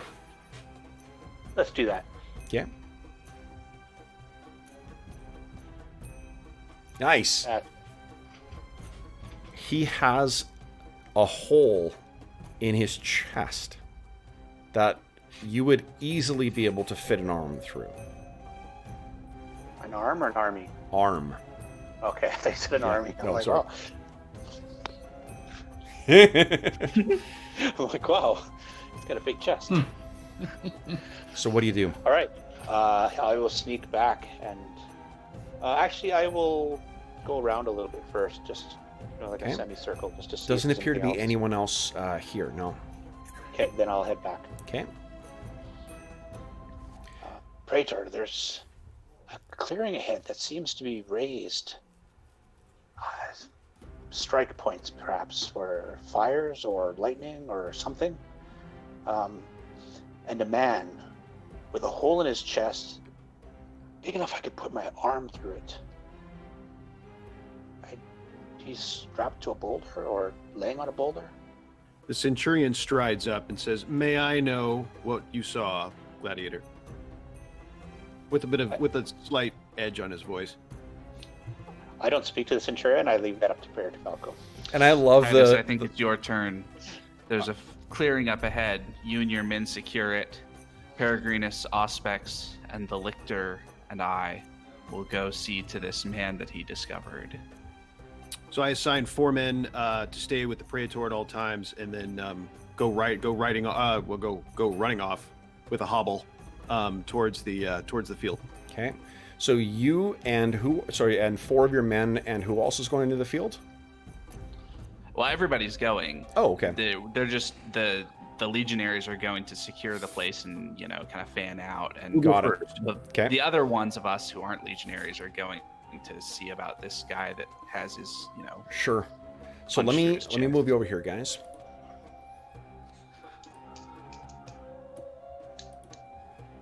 Just so you know, Kev, this has been such an awesome one. I've not even touched a ring yet. No, that's so good. I have literally 2 piles of chain rings beside me, black and silver. I was going to start on a bag for George, and I haven't done anything yet. Oh, that's so good. Okay, so you guys can see where yourselves are at the bottom there. Sean, you should have control over all of your legionaries as well. Okay. And when you see where that man is there, that is, or the body, Gaius, you recognize that face. Though his eyes are closed, his body slumped forward, and as Carnifex described, there's a huge hole that seems scoured straight through. If you took an aqueduct pipe and ran it through him, you would have such a perfect hole. I don't. One second here. Anyone have science as a skill? Yes, I do.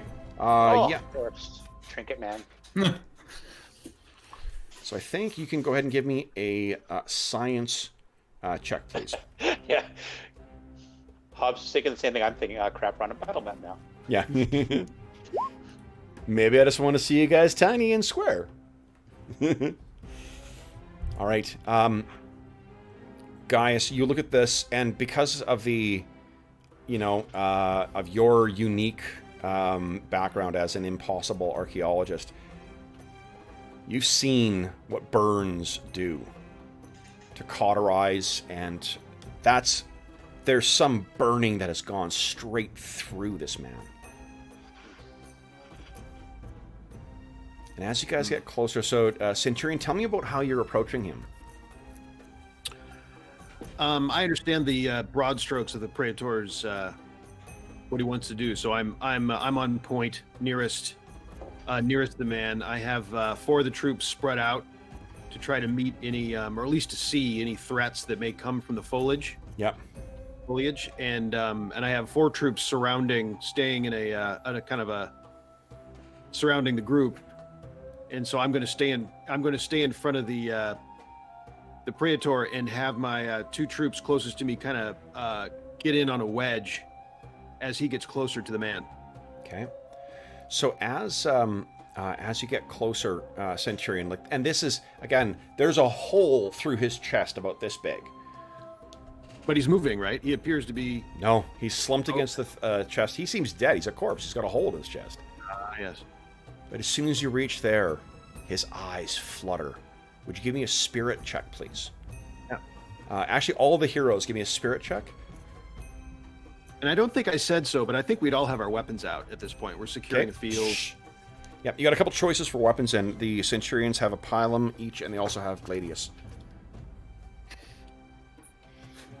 Okay, good. Anyone who rolls less than 4, let me know. If you got a fail in your spirit check. Okay. And if you wouldn't mind rolling for the Centurions as well.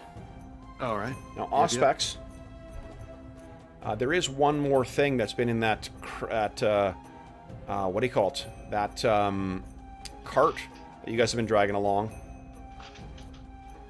Corpse? Or no? That would be your risen dead. Yeah, corpse. That's what I was asking. You've already animated one, too, so if you choose to bring that with you, you're welcome to, but... It will have the response that you expect. Okay. What die am I rolling for my troops, Kevin? Just grab the Legionnaires one and make a spirit roll. Roll 1, and then we'll see how it goes. For a big group, what we can do is just roll that and then roll a wild die if they fail. Cool. That's how you handle big groups. They are set up to be an extra, though, so... Yeah, you guys are awesome. Auspex not even remotely afraid. Okay, yep, no problem. So your legionaries, they may be young, but they're made Just of... one. Yeah, they're Roman. Yeah, just one. Yeah. So what you do for groups of extras, if it's just like to see how the group overall does, you roll 1 wild dice and 1 of whatever dice they would use. Treat them like a wild card. Okay, so then, yeah, his eyes snap open, but all of you guys, with what you've seen on the trip thus far, doesn't surprise you. He coughs, and there's a little bit of blood that comes out. His eyes glow. And he raises a hand up. But then he sees Gaius far in the back. And he looks at you, Gaius. And he says, "You! Why are you here?" And all of you you realize he's looking past, and you can see he's looking at Gaius, though Gaius is fairly far away. He's looking through all of us.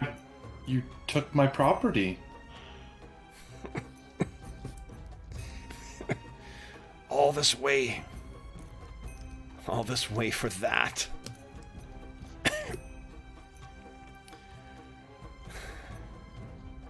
I wish I could say I had it for you. But I misjudged them. And he looks down at this hole in his chest. They took what was yours. And now your world will burn.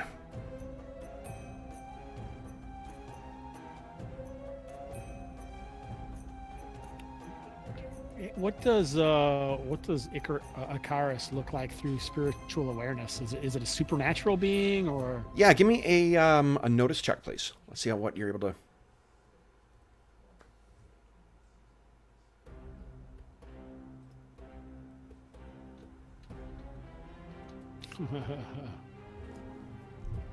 Yeah.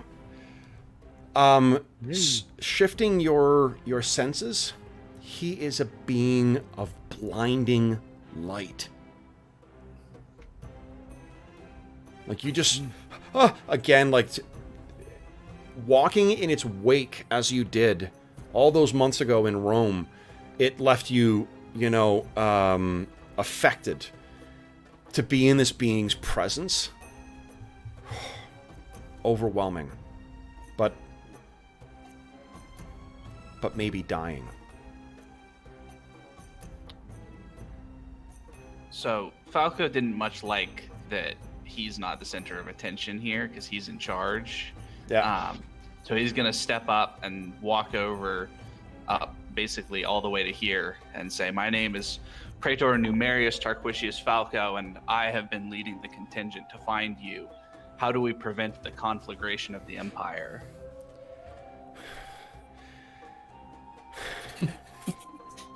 Kill them all. Destroy the burning. Destroy what lies beneath the mound. Kill the ancient.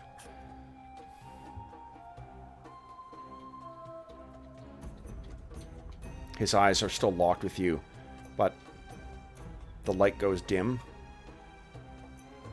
and he now looks like a man staring at you. And he looks like a man on death's door. Nearly white skin, sick with sweat. And at that, you hear, guys, you hear a howl to the north. He looks up. Hounds, of course. Deceivers prey on the ignorant. And he stares off, silent. And the sound of those howls are getting closer, guys. You can see that there is a canyon directly ahead of you. That reads at its top is probably about 20 feet, maybe 25 feet. The howls are coming from down there. What are you guys doing? Whatever is from down there is getting closer. They're coming from within the canyon, like up here, or they're coming from up top?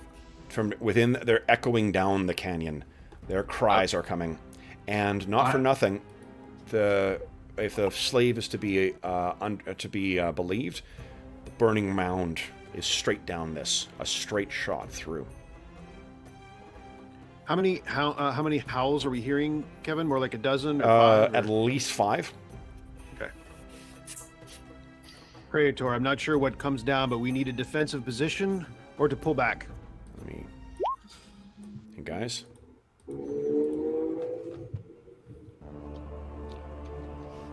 And Gaius has moved up and he's searching the body. Okay.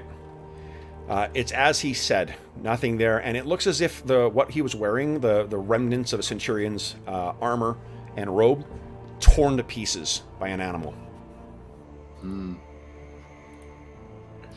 Centurion Titus, you heard the dying Icarus' instructions. I expect us to fight whatever comes out of the mound. I sense they'll be faster than us anyway. I don't think we have a choice, Praetor, but let's take to a defensive position, perhaps higher ground. Quickly before they arrive. Yeah, maybe. Well, lead the way, man. Where's high ground? We look around. Is there... Cliffside is probably the best. Yeah. So to get up those cliffs, let's see here. Guys, we're maybe gonna... a battle roll, Kevin, if it would be helpful. What's that? Maybe a battle roll, if it would be helpful. Yeah, that sounds good. Yeah, give me a battle roll. Alright. Let's see here. So Auspex ran back to the cart and ripped the shroud of this thing they've been carrying. And you raise a finger. And it stops and is at your command. So let me bring... There you are, Auspex. There's your risen dead. So, how did that battle roll do? Whoa. You got like a Benny or two, right? Oh, that's true. You're not gonna just leave us there. Yeah, I mean, considering We're almost done here. You can't just like. can't just mail it in like that at the end. Gee, many Christmas. Yeah, I'll spend a Benny. There we go. Nice. Oh, there we go. So We all here's expect- what is gonna. I can tell you. For one, you are very limited in your the ranged capabilities. Each of your soldiers has 2 pylons, but that's it. Secondly, it would be difficult if these things you're not sure what you're facing, but if they run up, then you would have a cliff at your back. And thirdly, this may be your time, Titus. Yeah. And if this is your time, turn and tell us what badass thing that they need to expect, and then everyone will gain a Benny back. So this is a little bit like I have envisioned in the movie Gladiator with, where he's in the pit. He's in the pit of the Colosseum. Yep. And so the gates open and the crowd goes crazy, and all the would-be gladiators are sitting there shaking, wetting themselves, and that's Yep. when Maximus says, "If we stand together." So he turns around and says, "This is our moment.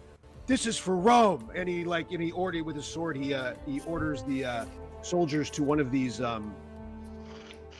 areas here, and says, "Praetor, we must get to that area. That'll be more defensible." And starts issuing orders for you soldiers there, you soldiers there. Okay. You not want to. Praetor doesn't need to tell you how to do your job, but it seems like the choke point might be the most defensible spot.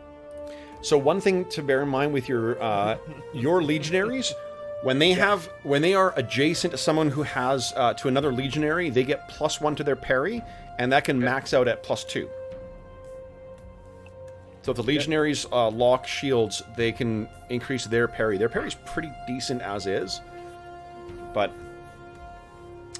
Praetor says it makes the assumption. Centurion says, "Praetor, it makes the assumption that we know where all the enemies are coming from. If we go here, it doesn't matter. If we go here, it's a wager. We can do that. There could be an advantage if you're right. It'll be disastrous if you're wrong." What do you think? I always bet on being right. Very well. nice. I think if I had spent any bennies, it seems like that would be right. You can get a benny back for going with your hindrance, right? You cannot. No, it's ultimately up to me. Your hindrance is just what you got points for. But what are you thinking? Stubborn, and I only want to do things my way. Yep, So that sounds good. No, so first off, anyone who's down a Benny, you get a Benny back because of Centurion's awesome battle roll and Sean's badass speech. And then I'll let you get a Benny back if you need one, Praetor, for playing up. You're like, no, we're gonna do it my way, because it totally fits with the politician. We ignore the soldier's advice. All right, guys. So the howls continue down. Tell me when everyone is in place here. You guys are good? Auspex, I like your zombie. Yeah. It is very desiccated, too. 4 months on the road do not a corpse pretty make. Keep that thing away from me. Love it. So then, guys, this is what you see when suddenly it comes running around the corner, and anyone who has the occult skill, you can go ahead and make a roll. See if you know anything about Kushi or Kushin. Nice.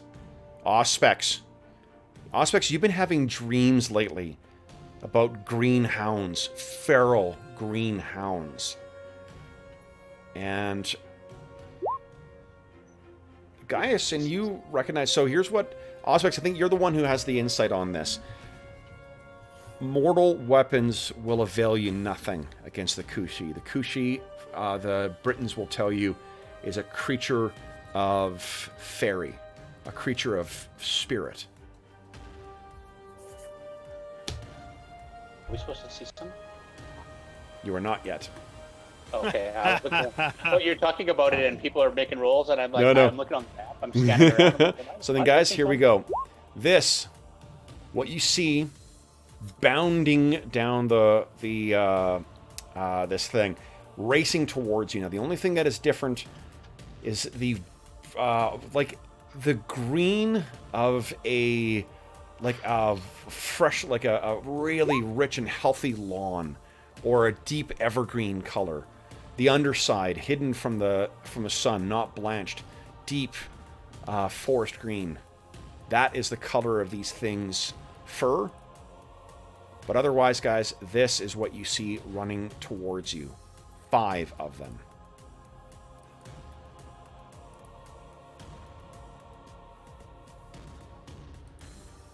Freaking werewolves. And let me show you.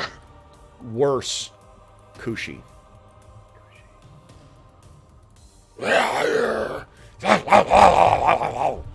So, guys, here's how we do initiative. So, I need everybody to draw a card.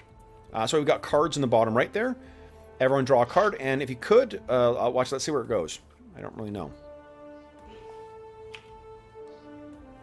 It's going to go in our hand. It's right above our pictures. Oh, okay. Oh, right. I need to move your pictures in. Whoop. Okay. Draw 1 card. And then if you could reveal your card as well, too. Click on it to reveal it. I think that's what you do. Is that right, Sean? Yeah, or drag it out into the screen. That's what we usually... Oh, yeah. Just drag it onto the screen then, if you don't mind. Let's see what... we'll set up the order here. Okay. So, put... And... okay. Whose number is... Sean is 2. So let's do this. Is there a way of revealing the card just above your... I've got you guys all at the top, so this is going to be a pain in the butt trying to track who's what card here. Put the card next to your your... our tokens like at the bottom of the map and put our cards underneath them or something. Yeah. Put your cards next to your token, maybe. Yeah. Oh, here. You want We're here? all kind of grouped up, so that's why I was suggesting having like another set of tokens. That is an excellent idea. Let me... hold on. I'm about to post more Kushis. Hold on. Let me get copies of you guys here. Copy and paste. Sean, and there was one more Legionnaire that was left behind. I forget one. You don't need to draw a card for the Legionnaires. However, Sean, you have some neat abilities that deal with cards, with initiative as well too. Remember, My adventure card? Or no. No, your edges. You have edges that allow you to like draw an extra card and then give it to people to give. If you want to give the, it's you giving directions effectively to people. Okay. Okay, so guys, if you could, I've got over to the right here, or left, sorry, I've got everyone's tokens. If you could put your cards under your token, that'd be I don't great. even know how to get the card out. What are you guys doing to get the card out? Just click on it and drag it into the surface of the map. Oh, there we go. Yeah, you have to open like a window or whatever. Okay, great. Okay, I'll draw a card for... The Centurion's wound that slows him is currently showed in that 2 right there. Okay, and this is for the werewolves, or the Kushi. So you got me doing it now. Now your extras, your Legionaries Centurion will act on your card. Okay. All right, now, are you drawing any extras here? Centurion. Let's see. Which one is that? Which You know, it doesn't really matter. Take a look at it between when it's not your turn, maybe, and then maybe next, because we do this every round. So, all right. So first up is going to be Falco or Carnifex. Carnifex, you're at a king. What are you doing, Carnifex? You can see these things coming in. Yeah.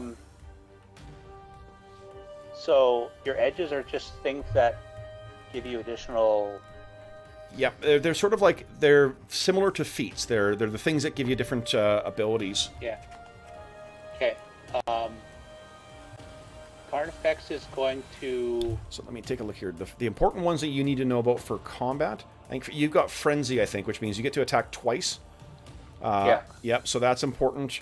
Dodge. Combat reflexes is for recovering from being shaken. Brawler is, makes your hand-to-hand combat do more. Block is if people gang up on you, you take less of damage. And dodge, I think, if you want to see what they do, you just click on the cog. Yeah, I hit the wrong button. Okay. Putting it into the chat. And then, dodge allows you, so range attacks are less against you. Yeah, I'm not going to do anything. So what you can do with your turn is you can take an action and you can move. You can move. Your pace is the number of squares you can move. And then if you want to run, you can also roll 1d6 and add that to it. And then it just means that you take -1 to all of your actions that round. So -1 or -2?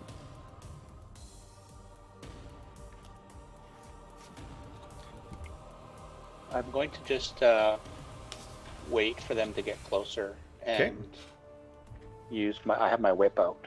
Okay, so you got your whip out. Yeah, and your whip's got a reach of 2, I think. Yeah. Okay. So how far is that? An extra square, or is that 2 squares? That would be yes. Like it says +2, so I think it's 3 squares away you can target. Okay, so if I went to here and something moves into melee combat near us, I can probably use my whip. Okay. Yep. I just don't want to be too far away from. Oh, of course. I'll go. All right.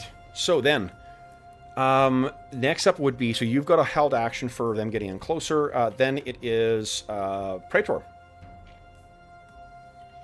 I don't think I have anything that I need to do. Maybe ask Auspex or Peregrinus about, what do you know about these things? Your mortal weapons will do them no harm. Okay. So what you can do, let's talk about what you can do. You could aid. So if you've got some way that you could try and help out whatever someone is doing, you can make a roll, and then if you're successful, you get a +1. It just needs to make narrative sense that that's what you're doing.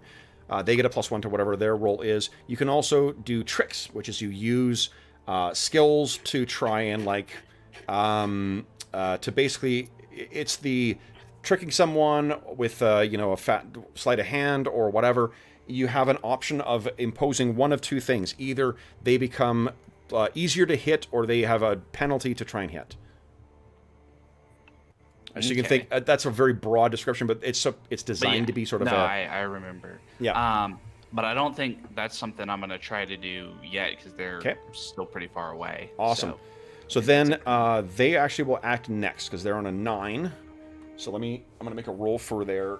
Actually, here, someone give me a. Give me a d6 roll, please.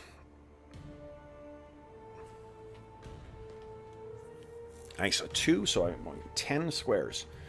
All right, 1. Here we go. Come on.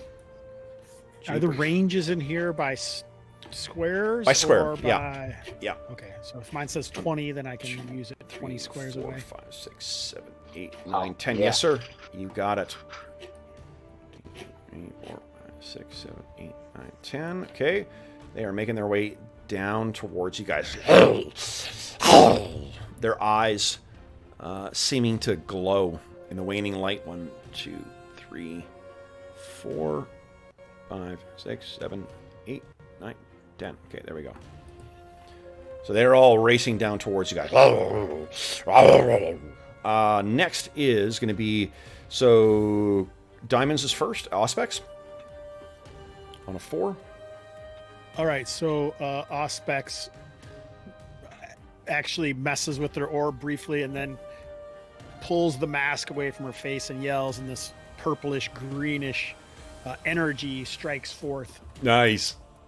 At this nearest one as the smell of death and decay. Okay. So I'm spending 5 points, I think. No, Wow. 3, so it'll do 2d6. 2d6 damage? 3d6, I think. Yeah, so it says that range doesn't matter, but it's a bolt. So it's either, I'm spending 3 points, so it's 3d6 or 4d6 on a raise. So you're spending extra points on top. Yeah, bolt Yeah. is so you spend a total of 3 points. It'll do 3d6 damage and then 4d6 if you get a raise on it. So go ahead and roll your spellcasting. Oop, I hit a cult on accident. Let me get rid of that. Okay. Spellcasting. There it is. Okay, so you need a 4. Yes, that is a hit. No raise though. So you goes out. Go ahead and click on damage. Oh, you know what? If you click on the actual power, it'll prompt you to roll damage as well too. Click on the actual power. Under power, the sheets for this are. Oh, I see. If I hit cast instead of doing Yeah. the other thing, it would have done it. Yeah. So I won't count your casting. You'll successfully cast. Just click on that, and that should prompt you in that. So you hit. Now roll damage. See how it says under there, roll damage? Yep, I'm getting to it. Okay, awesome. 7. Okay, so this goes out towards them. And Should 7. be 8, actually. It should be 11 because it's 3d6. You use 3 it's. points. Oh, yeah, 3d6. 3 or 4, yeah. Right, so then it will count that extra bonus damage there as the 6. So 11. 11 does hit, and it one of these is shaken now. So let me put a dot on it. All right. And that seems to have affected that thing. Then it is, let's see here. So, Sean, I saw you draw another card there. Yeah, and I gave it to this guy, this extra. Okay, well, I mean, they're acting on your turn, so if you wanted to replace your own, that would have been probably better. Sure. Yes. Yep. So you're acting on a 6 now. There we go. I didn't know if I could. That was my. I think so. Yeah. I mean, if you can't, who cares? One shot. So. So then you're acting next, then, and then we will go with Gaius. That's Kev's first house rule of the day. It's taken me almost 4 hours. Yeah. Yeah. Wow, what's going on? Where's the PDF? The Centurion is going to use his Inspire. Okay. So once per turn, you may roll your battle skill to support one type of trait roll and apply it to all allied extras in command range. Okay. Awesome. So go ahead, make your roll. And Dave, your unexpected insight. This is something you could actually use that on. Like I can use. Incredible. So you got a raise, and what happens with it, Sean? I can't remember. So once per turn, you may roll your battle skill to support one type of trait roll and apply it to all allied extras in command range. And you've got another one that stacks with everybody. Yes. Wild cards and extras. So what trait are you applying that to? Let's see. What is the one for their fighting? Fighting would be called fighting. I didn't know if it had to be an attribute. I guess not. Okay. No. Cool. Okay, so I think it's +2 to everyone's fighting because of your raise. Nice. So he once again says, "Hold!" as these giant hounds are compounding in. Carnifex doesn't look like they're going to be in range, but Gaius, what are you doing? Okay, I just want to quickly clarify something. Sure. The impossible improviser, is that like a whole bunch of little gadgets that I have, or is that I use my main 3 gadgets in a strange way? You need to have access to the gear that you have. It's using other gadgets to do something different that you didn't normally do. Okay, so like I would do something strange with my lifting rods as an example. But you've got, what is it? Get Savage as your card. You could just use your adventure card and skip that altogether. It allows you to give yourself a new edge for the scene, for the rest of the encounter. You could just instead give yourself, say that you've cobbled something together that we didn't know about, it happened off screen, and give yourself a power. You can circumvent your gadget bullshit and just pick a new power and use that for this encounter. Oh, okay. Cool. Yep. And that would be like from the same list of the impossible improviser stuff? Exactly. Okay, cool. So what are you doing? We're getting very... I'm gonna he pulls out some marble, a bag that looks like marbles, glass beads, and he pulls one out of the bag and he sort of tosses it up in the air, and it flies towards the creatures and does a blast. Nice. So- Awesome. So just go ahead and roll a impossible archaeologist check here. Let's see how you do. Okay. That's incredible. Nice. So 7, that is definitely hit, not a raise. Give us a 2d6 roll, please. Okay. And you'll be able to keep using this for the rest of the encounter if you choose. Right, like it's a bag of marbles. He's Yeah. got a few of them. Kind of. And which Okay. one? Oh, that's garbage. Which one are you trying to target here? I don't know what a medium blast template looks like. Oh, a medium blast template will hit 2 of these things.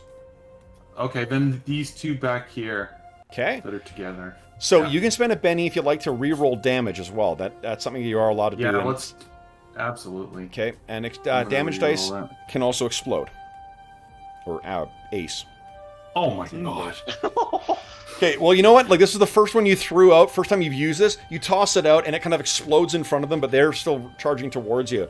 Like, gotta use this better. Frickin'. Okay. That is the Frickin' end of the roll round, 20. guys. Let's very quickly roll or draw dice or draw cards again. So everyone draw a card.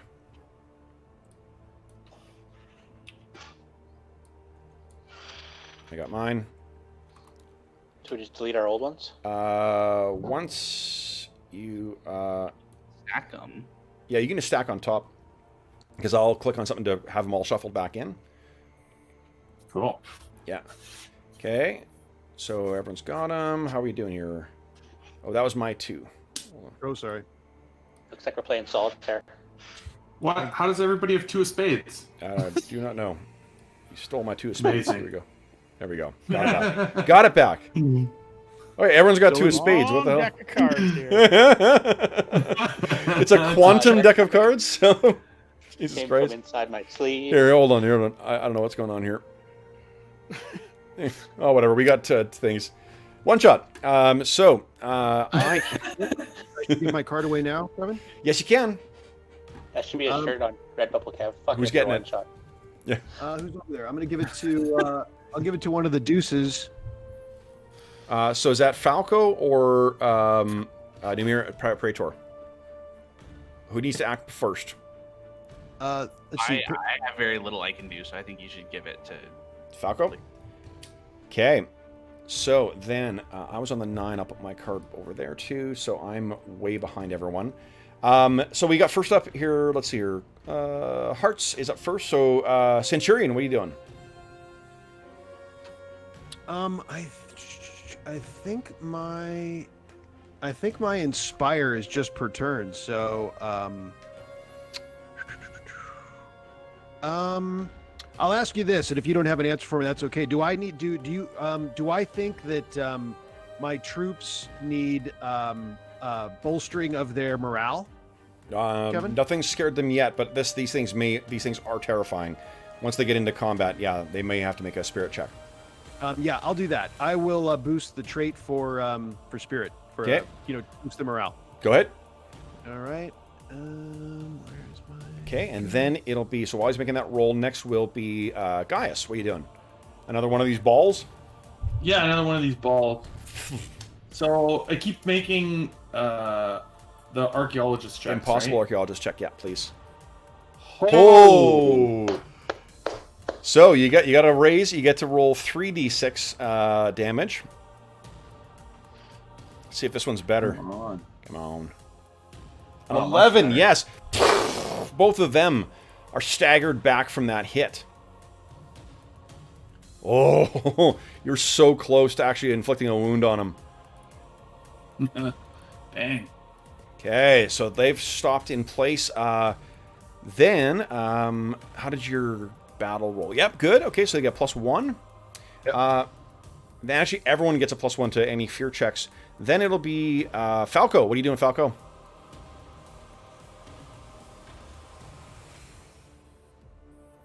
Oh, sorry. Falco's me. Falco is me. It's Oh, sorry, I'm looking at the wrong person. Forgive me. It is actually Carnifex's turn. Your name, I forgot to condense your name. Your name is currently spreading over 2 other people. Sorry, Arlen. Go ahead, Dave. What are you doing? So Carnifex looks backwards to make sure that no one's coming up behind, and then steps in front of his lord. Bodyguard needs to be between the enemy. Okay. And he'll wait for someone to come in range for his whip You got it. to try and reduce their parry. Love it. Oh, yeah, good call. Then it is... let's see here. Hearts will go first. So, Auspex, you're up next. So I have this power to build things as well. Can I use a card to make it fire off now? You or cannot. That was a special adventure card that Gaius had. All I can do is a +2 to trait to activate powers for the remainder of the encounter. Yeah. So it would give you +2 to any of your spellcasting checks. All right, I'm just gonna blast another one of these dudes then. Okay.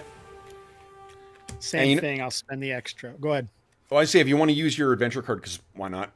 This is the illustration for it. So you could be it's fitting with what your description was. Oh yeah, what I was saying. Yeah. Yeah.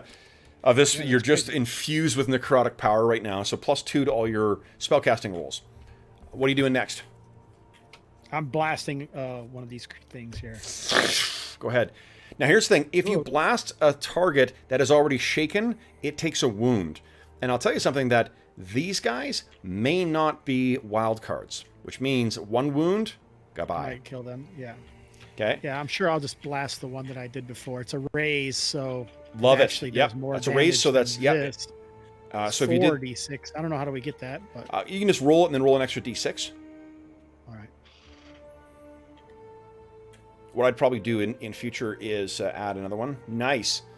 So that's 11 points plus 1d6. I can tell you right now, what does it look like as this thing dies of necrotic power?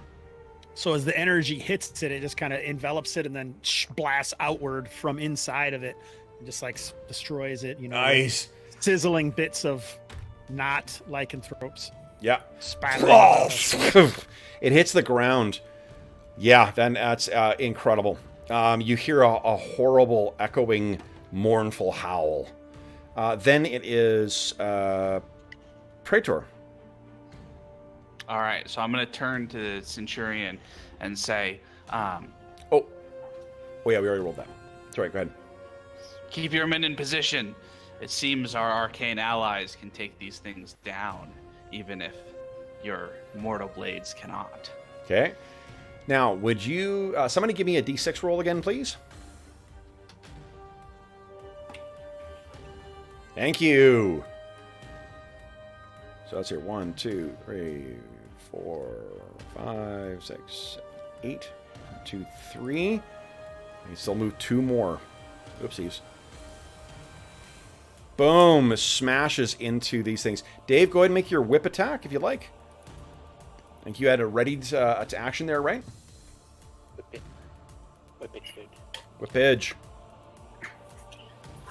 Whip it So, good. Ugh. You have any bennies Benny? left? I have a Benny. I think I have 2. Okay, go ahead. Spend one. Eat a Benny. I'm going to use a Benny. Now, do you wish to spend... Are you spending your unexpected insight? Yes. Let's use the unexpected insight. So May what's infect creatures with What's any the insight attack. you've had to try and harm this supernatural creature? Well, I've watched the necrotic damage that they took, and I've seen the damage from the bead, and bolstered by that, my whip somehow cracks the magic between the planes and imitates them somehow. Okay, love it. Okay, go ahead and make your spend your Benny, make your second attack. Thought I did already. Oh, and remember, Sean, you have your adrenaline surge as well. Oh my god! Remember. Yeah, incredible. So go ahead and roll damage, and you get to have the extra dice. Yikes. Nice. So 10 is enough. That is well, you got the raise. So what were you planning on reducing its parry? I was, but if it's going to die, then... It won't die. It will be shaken. But if you reduce its parry, and if Centurion Titus gets his allies to attack, I mean, Yeah. I'll let your ability carry over to because you're sort of aiding them. So Sure. Yeah. Centurion or Sean, why don't you give me 1, 2, If your other guy shifts forward, you can give me 5 d6 rolls, please. 5d6. Yep. Okay. Let's see here. It's going to be hard to affect this thing, but let's see here. Reroll that 6. Okay. Come on. Give us another 6, 7. So you are, in spite of this thing thrashing and throwing its clawed arms around, you are able to get connect with 1. Give me a 2d6 damage roll, please. All right. Is that including their +2 fighting that you bolstered? It is. That was He spirit. bolstered spirit It was- this time. Whoa, that's 9. Reroll that 6. Okay. On. That always happens to me with exploding dice. Yeah. However, 16 is enough. So, Carnifex, you whip around, and this thing tries to rear its head back. You get your arm around the whip and pull it down. And what you manage to shout out with all that, mustered up energy is, "No!" And Centurion, what do you say to get your men to go in? I basically shove one in the back. Just give him a shove towards the creature and spear him, man. So they all get in there, and one of them manages to bury their gladius up to the hilt in this thing's eye, and it and drops to the ground. But as the body, Centurion steps up and boots him off, kicks him off the blade. Nice, yeah, love it. Okay. Then we have... so that thing was going to attack, but it doesn't, because it's dead. This thing can run up. 1, 2, 3, 4, 5, 6, 8. And it leaps down. It still has 5 more to go. 1, 2, 3, 4, 5. So it's coming towards you. And those last 2... someone give me a 2d6 roll, please. Okay. So one of them manages to shake and recover its senses. Next round, it'll come charging in. Let's do this, guys. One more round here, and then I think you guys will be done with these enemies. Everyone draw a card. I think I may have fucked up things while you guys were all drawing cards. Okay, everyone's got a card. Go ahead and play it on your... yep, everyone's got a card. Play mine. Boom. I got a 10. No jokers yet. Okay. Well, they're all... What, 2 and 54? So, how many 20s do I see in a given night? I mean, yeah, that's true, but... How many twos did we see last round? There's got to be more than one deck. Yeah. And it's been way more than 2 cards drawn. So Yeah. But there were 2 of spades, Okay. so I don't know if it's like indefinite or what. So it looks like let's see here. Spades is first. So Praetor, it's your time to shine, buddy. What are you doing? All right, so seems like this thing wouldn't respond that well to an intimidation, but maybe. So why not try it? What you spare, so out of the corner of your eye, where that 1 has fallen, it is turned back into a man. These are men. But they're not werewolves. They are not werewolves. They are Kushi. They're not werewolves. They're different. I will not hear you say Maybe werewolf. you killed Now, if you think that I'm using stats that say werewolf, I was... Okay, so what are you saying there, Praetor? All right, so I'm going to. I'm not even drawing my knife because that's beneath me. Of course, I have a bodyguard for that sort of shit. Yep. I just point at him with that, grand Roman salute and say, "The light of Rome will take you and all your barbarian fiends. Men, get him!" Nice. Go ahead and give us a intimidation check, and this will be counted as an aid for Carnifex. Awesome.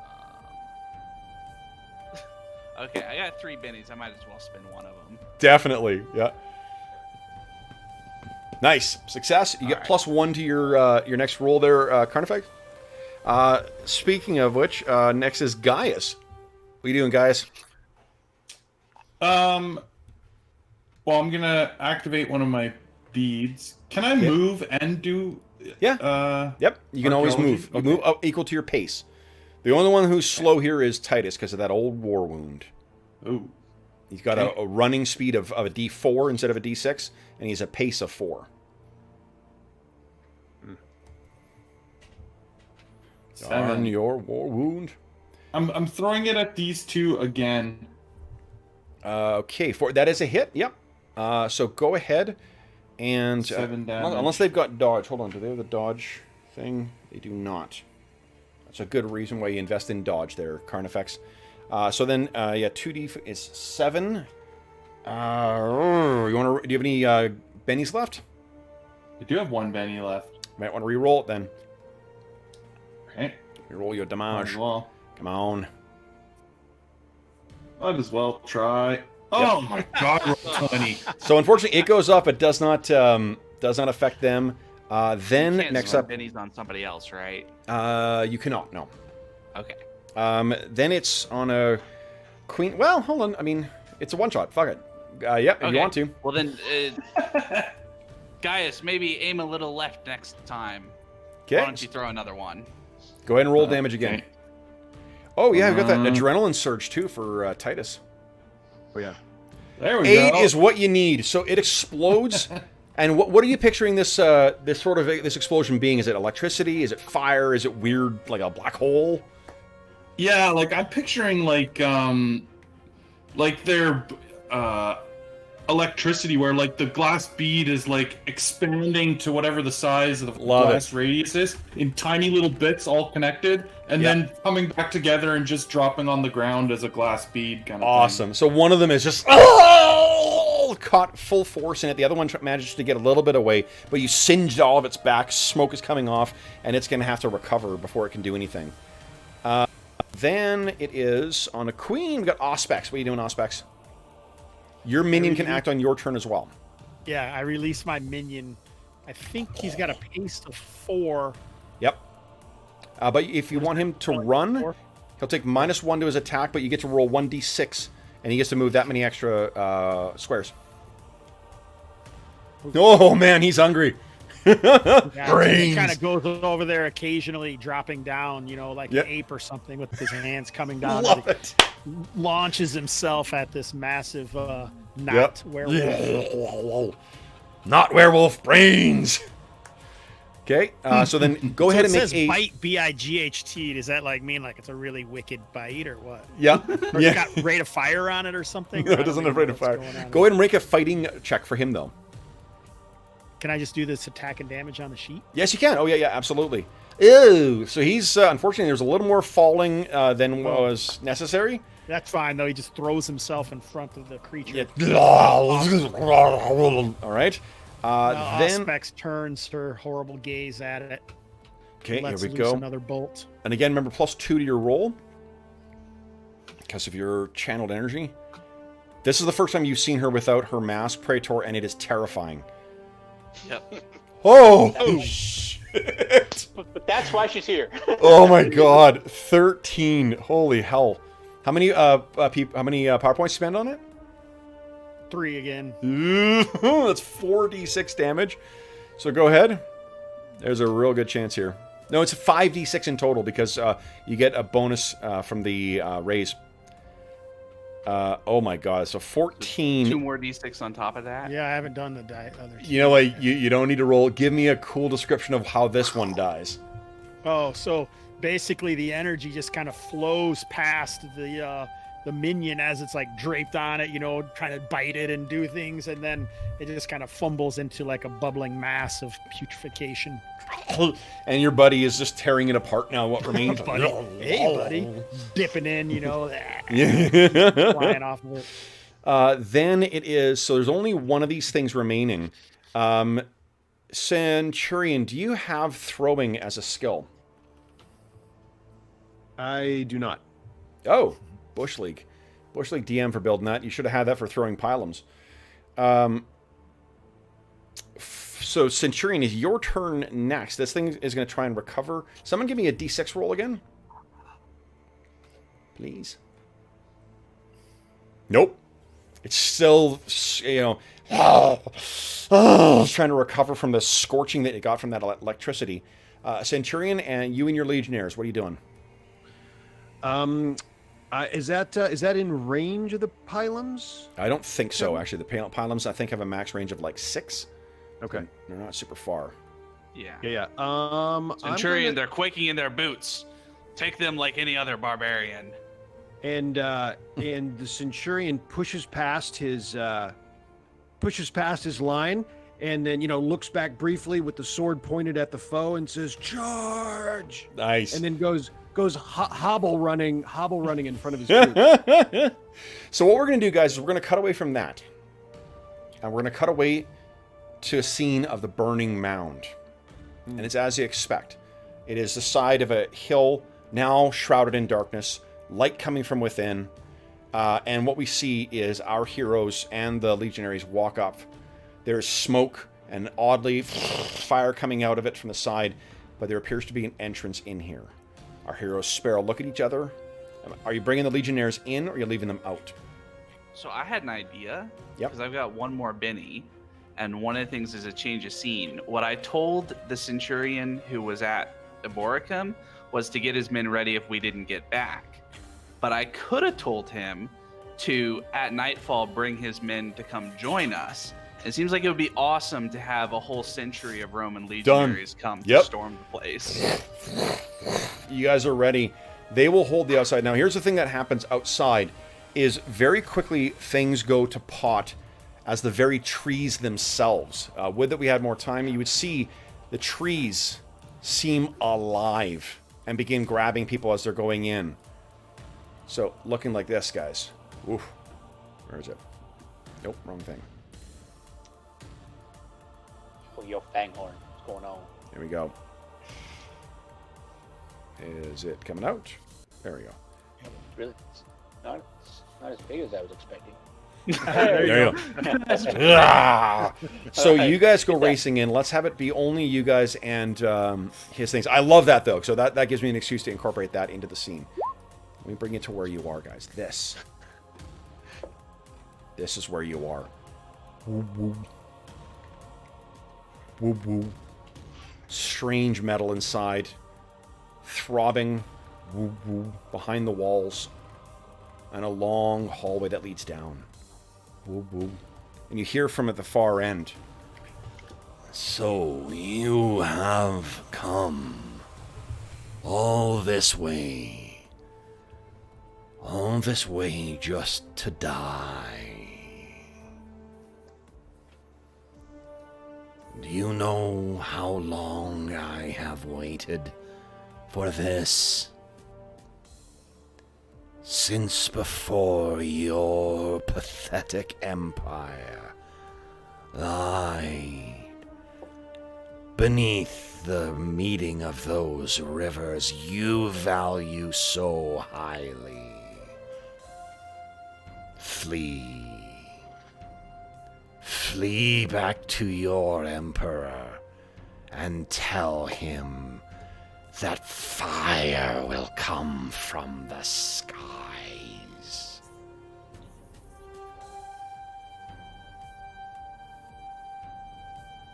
No. Centurion, I think you know the drill by now. Please feel free to proceed, guys. Forward, legionaries.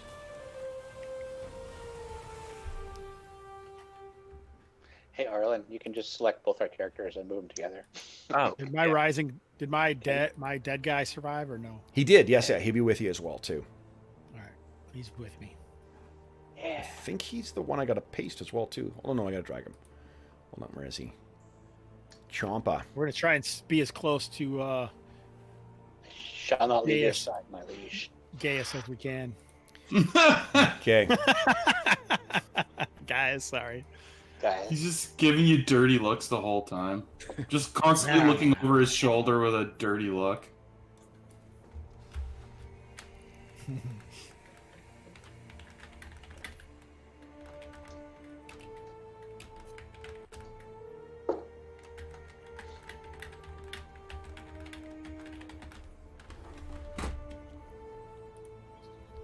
As you guys are making your way down there, you can hear a voice still.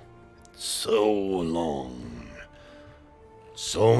have I waited. Your stinking world. Long have I waited, and I will not be thwarted now by you small men.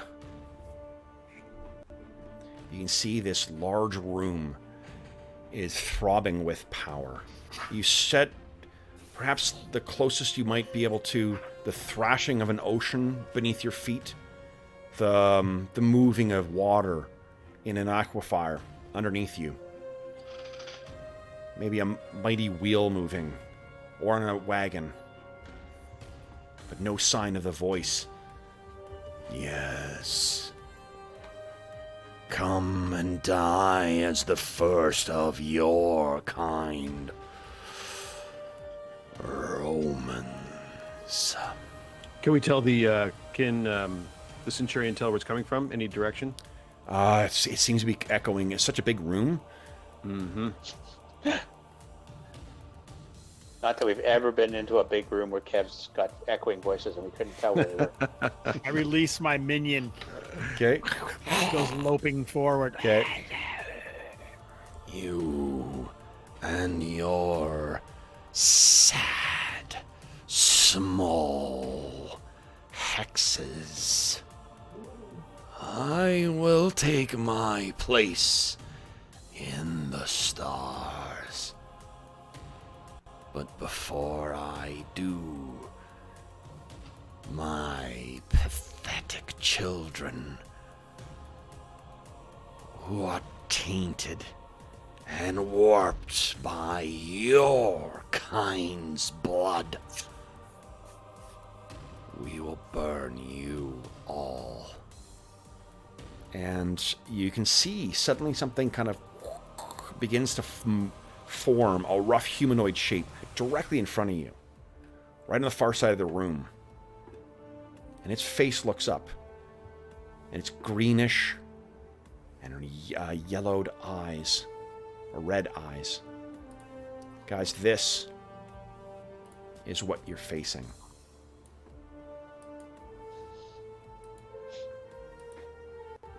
It's a scroll. He sneers at you. So, You look down, and you guys can only now notice that the clasp that is holding Praetor Falco's purple sash in place is an Aegis symbol. Aegis, of course, being a different word, Arlen, for... Shield. It's Zeus's shield. Or actually, originally, it was like a weird cloak sort of thing. Yeah, but yes. So he looks at you all, snarls, and says, well, I've waited long enough. and guys, that's where we'll end our session. What? You guys will charge in, I'm assuming, but we will see what, we'll have to see another time what fate befalls our hero. You guys have already very patiently stayed a half hour past. For the glory of Rome. Nice, so that's the final thing. Arlen will give you, Falco, you get last word against this schmuck. Oh, I don't know. Surely something like Rome will have your head this day or the next. Nice. Okay. And then you, Titus, you scream out your thing, and we cut to black and a sound of battle. So, guys, that was a hell of a lot of fun to run. Cool. Absolutely. So, Yeah, first Ton up, of fun. a huge thank you to Arlen for his very generous donation for making this session possible. Again, this was a session for the that was in relation to the Hero Save Villages campaign. Arlen, every year I give a number of charity sessions that people can donate money for to have a charity session. Arlen did. He was very patient of waiting until fucking June or July for me to finally run the damn thing. But Arlen, thank you so much for your very generous donation. Thanks for the fucking awesome idea for what to run too. I hope that there were enough twists and turns in here for you to be surprised. And we've talked about, so my birthday is in like less than a week, so this was sort of like an early birthday present to myself that I just paid for way in advance. That is awesome. Well, that is great. Birthday, Arlen. Yeah, awesome. yeah. Happy early birthday too. So I really thought I would. Well, I'll talk about that when we get offline as well too. But what I really wanted to do was give you something that you wouldn't expect, to really kind of keep you guessing for as long as I could for it. And that's something fun about the what do you call it? The Savage Worlds and these multi-genre games is it's really easy to do something like, the Marvel Universe in the Roman era, right? So. So then, for those listening at home, sorry, I apologize for the not keeping up with the chat, but thank you so much for joining us as well. As is always the case, if you have any comments, questions, or concerns regarding the session, the game we played, or whatever, please don't hesitate to leave a comment in the comment section below. You can also reach me by Twitter at Dungeon Musings, and you can reach me by email at dungeonmusings@gmail.com. For those who joined us on Mr. Hobbs' Gamerhood, thank you so much for joining us as well, too. Be sure to click on like on the Gamerhood so that you don't miss an episode of any of Hobbs' great stuff, whether he's a player or a gamer. And I would ask that you consider clicking on subscribe, too, to help Hobbs create some of the awesome stuff he does and his ability to jump in on our games as well, too. If you like this on the Dungeon Musings YouTube channel, be sure to click on subscribe and the bell icon to be notified when we're going live. I did forget to put this in the schedule, but I normally post the schedule for my weekly sessions on the community tab of the Dungeon Musings Discord, or Dungeon Musings YouTube channel. I also posted on the Dungeon Musings Discord, a link to which you can find in the description of this video, and on Twitter.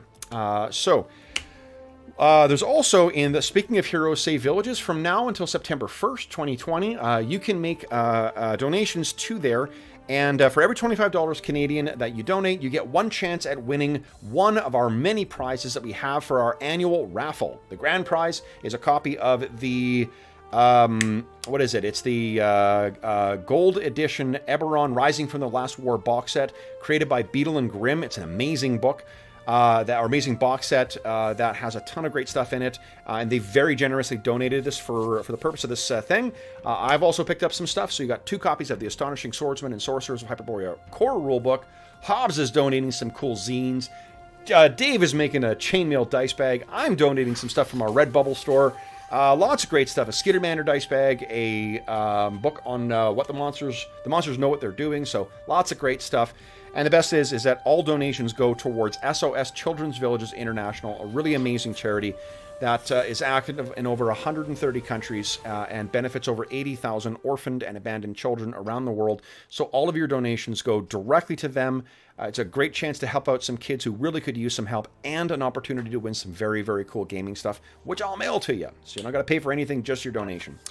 Last but not least, I want to give a huge thank you to the other players as well, too. So Dave, Hobbs, Jeff, and Sean, thank you so much for joining me for this one-shot. And once again, Arlen, thank you so much for your generosity, for giving me an opportunity to work with such a cool concept. I hope you enjoyed your visit to Weird Marvel Rome. So, Oh, hell yeah. It was awesome. Excellent. All right, then, for those listening at home, once again, thank you so much for joining us. If you're listening to this in the midst of the current pandemic, at the time of recording at least, I hope this finds you healthy, safe, and weathering your current crisis as well as can be expected. And until we see you again, happy gaming.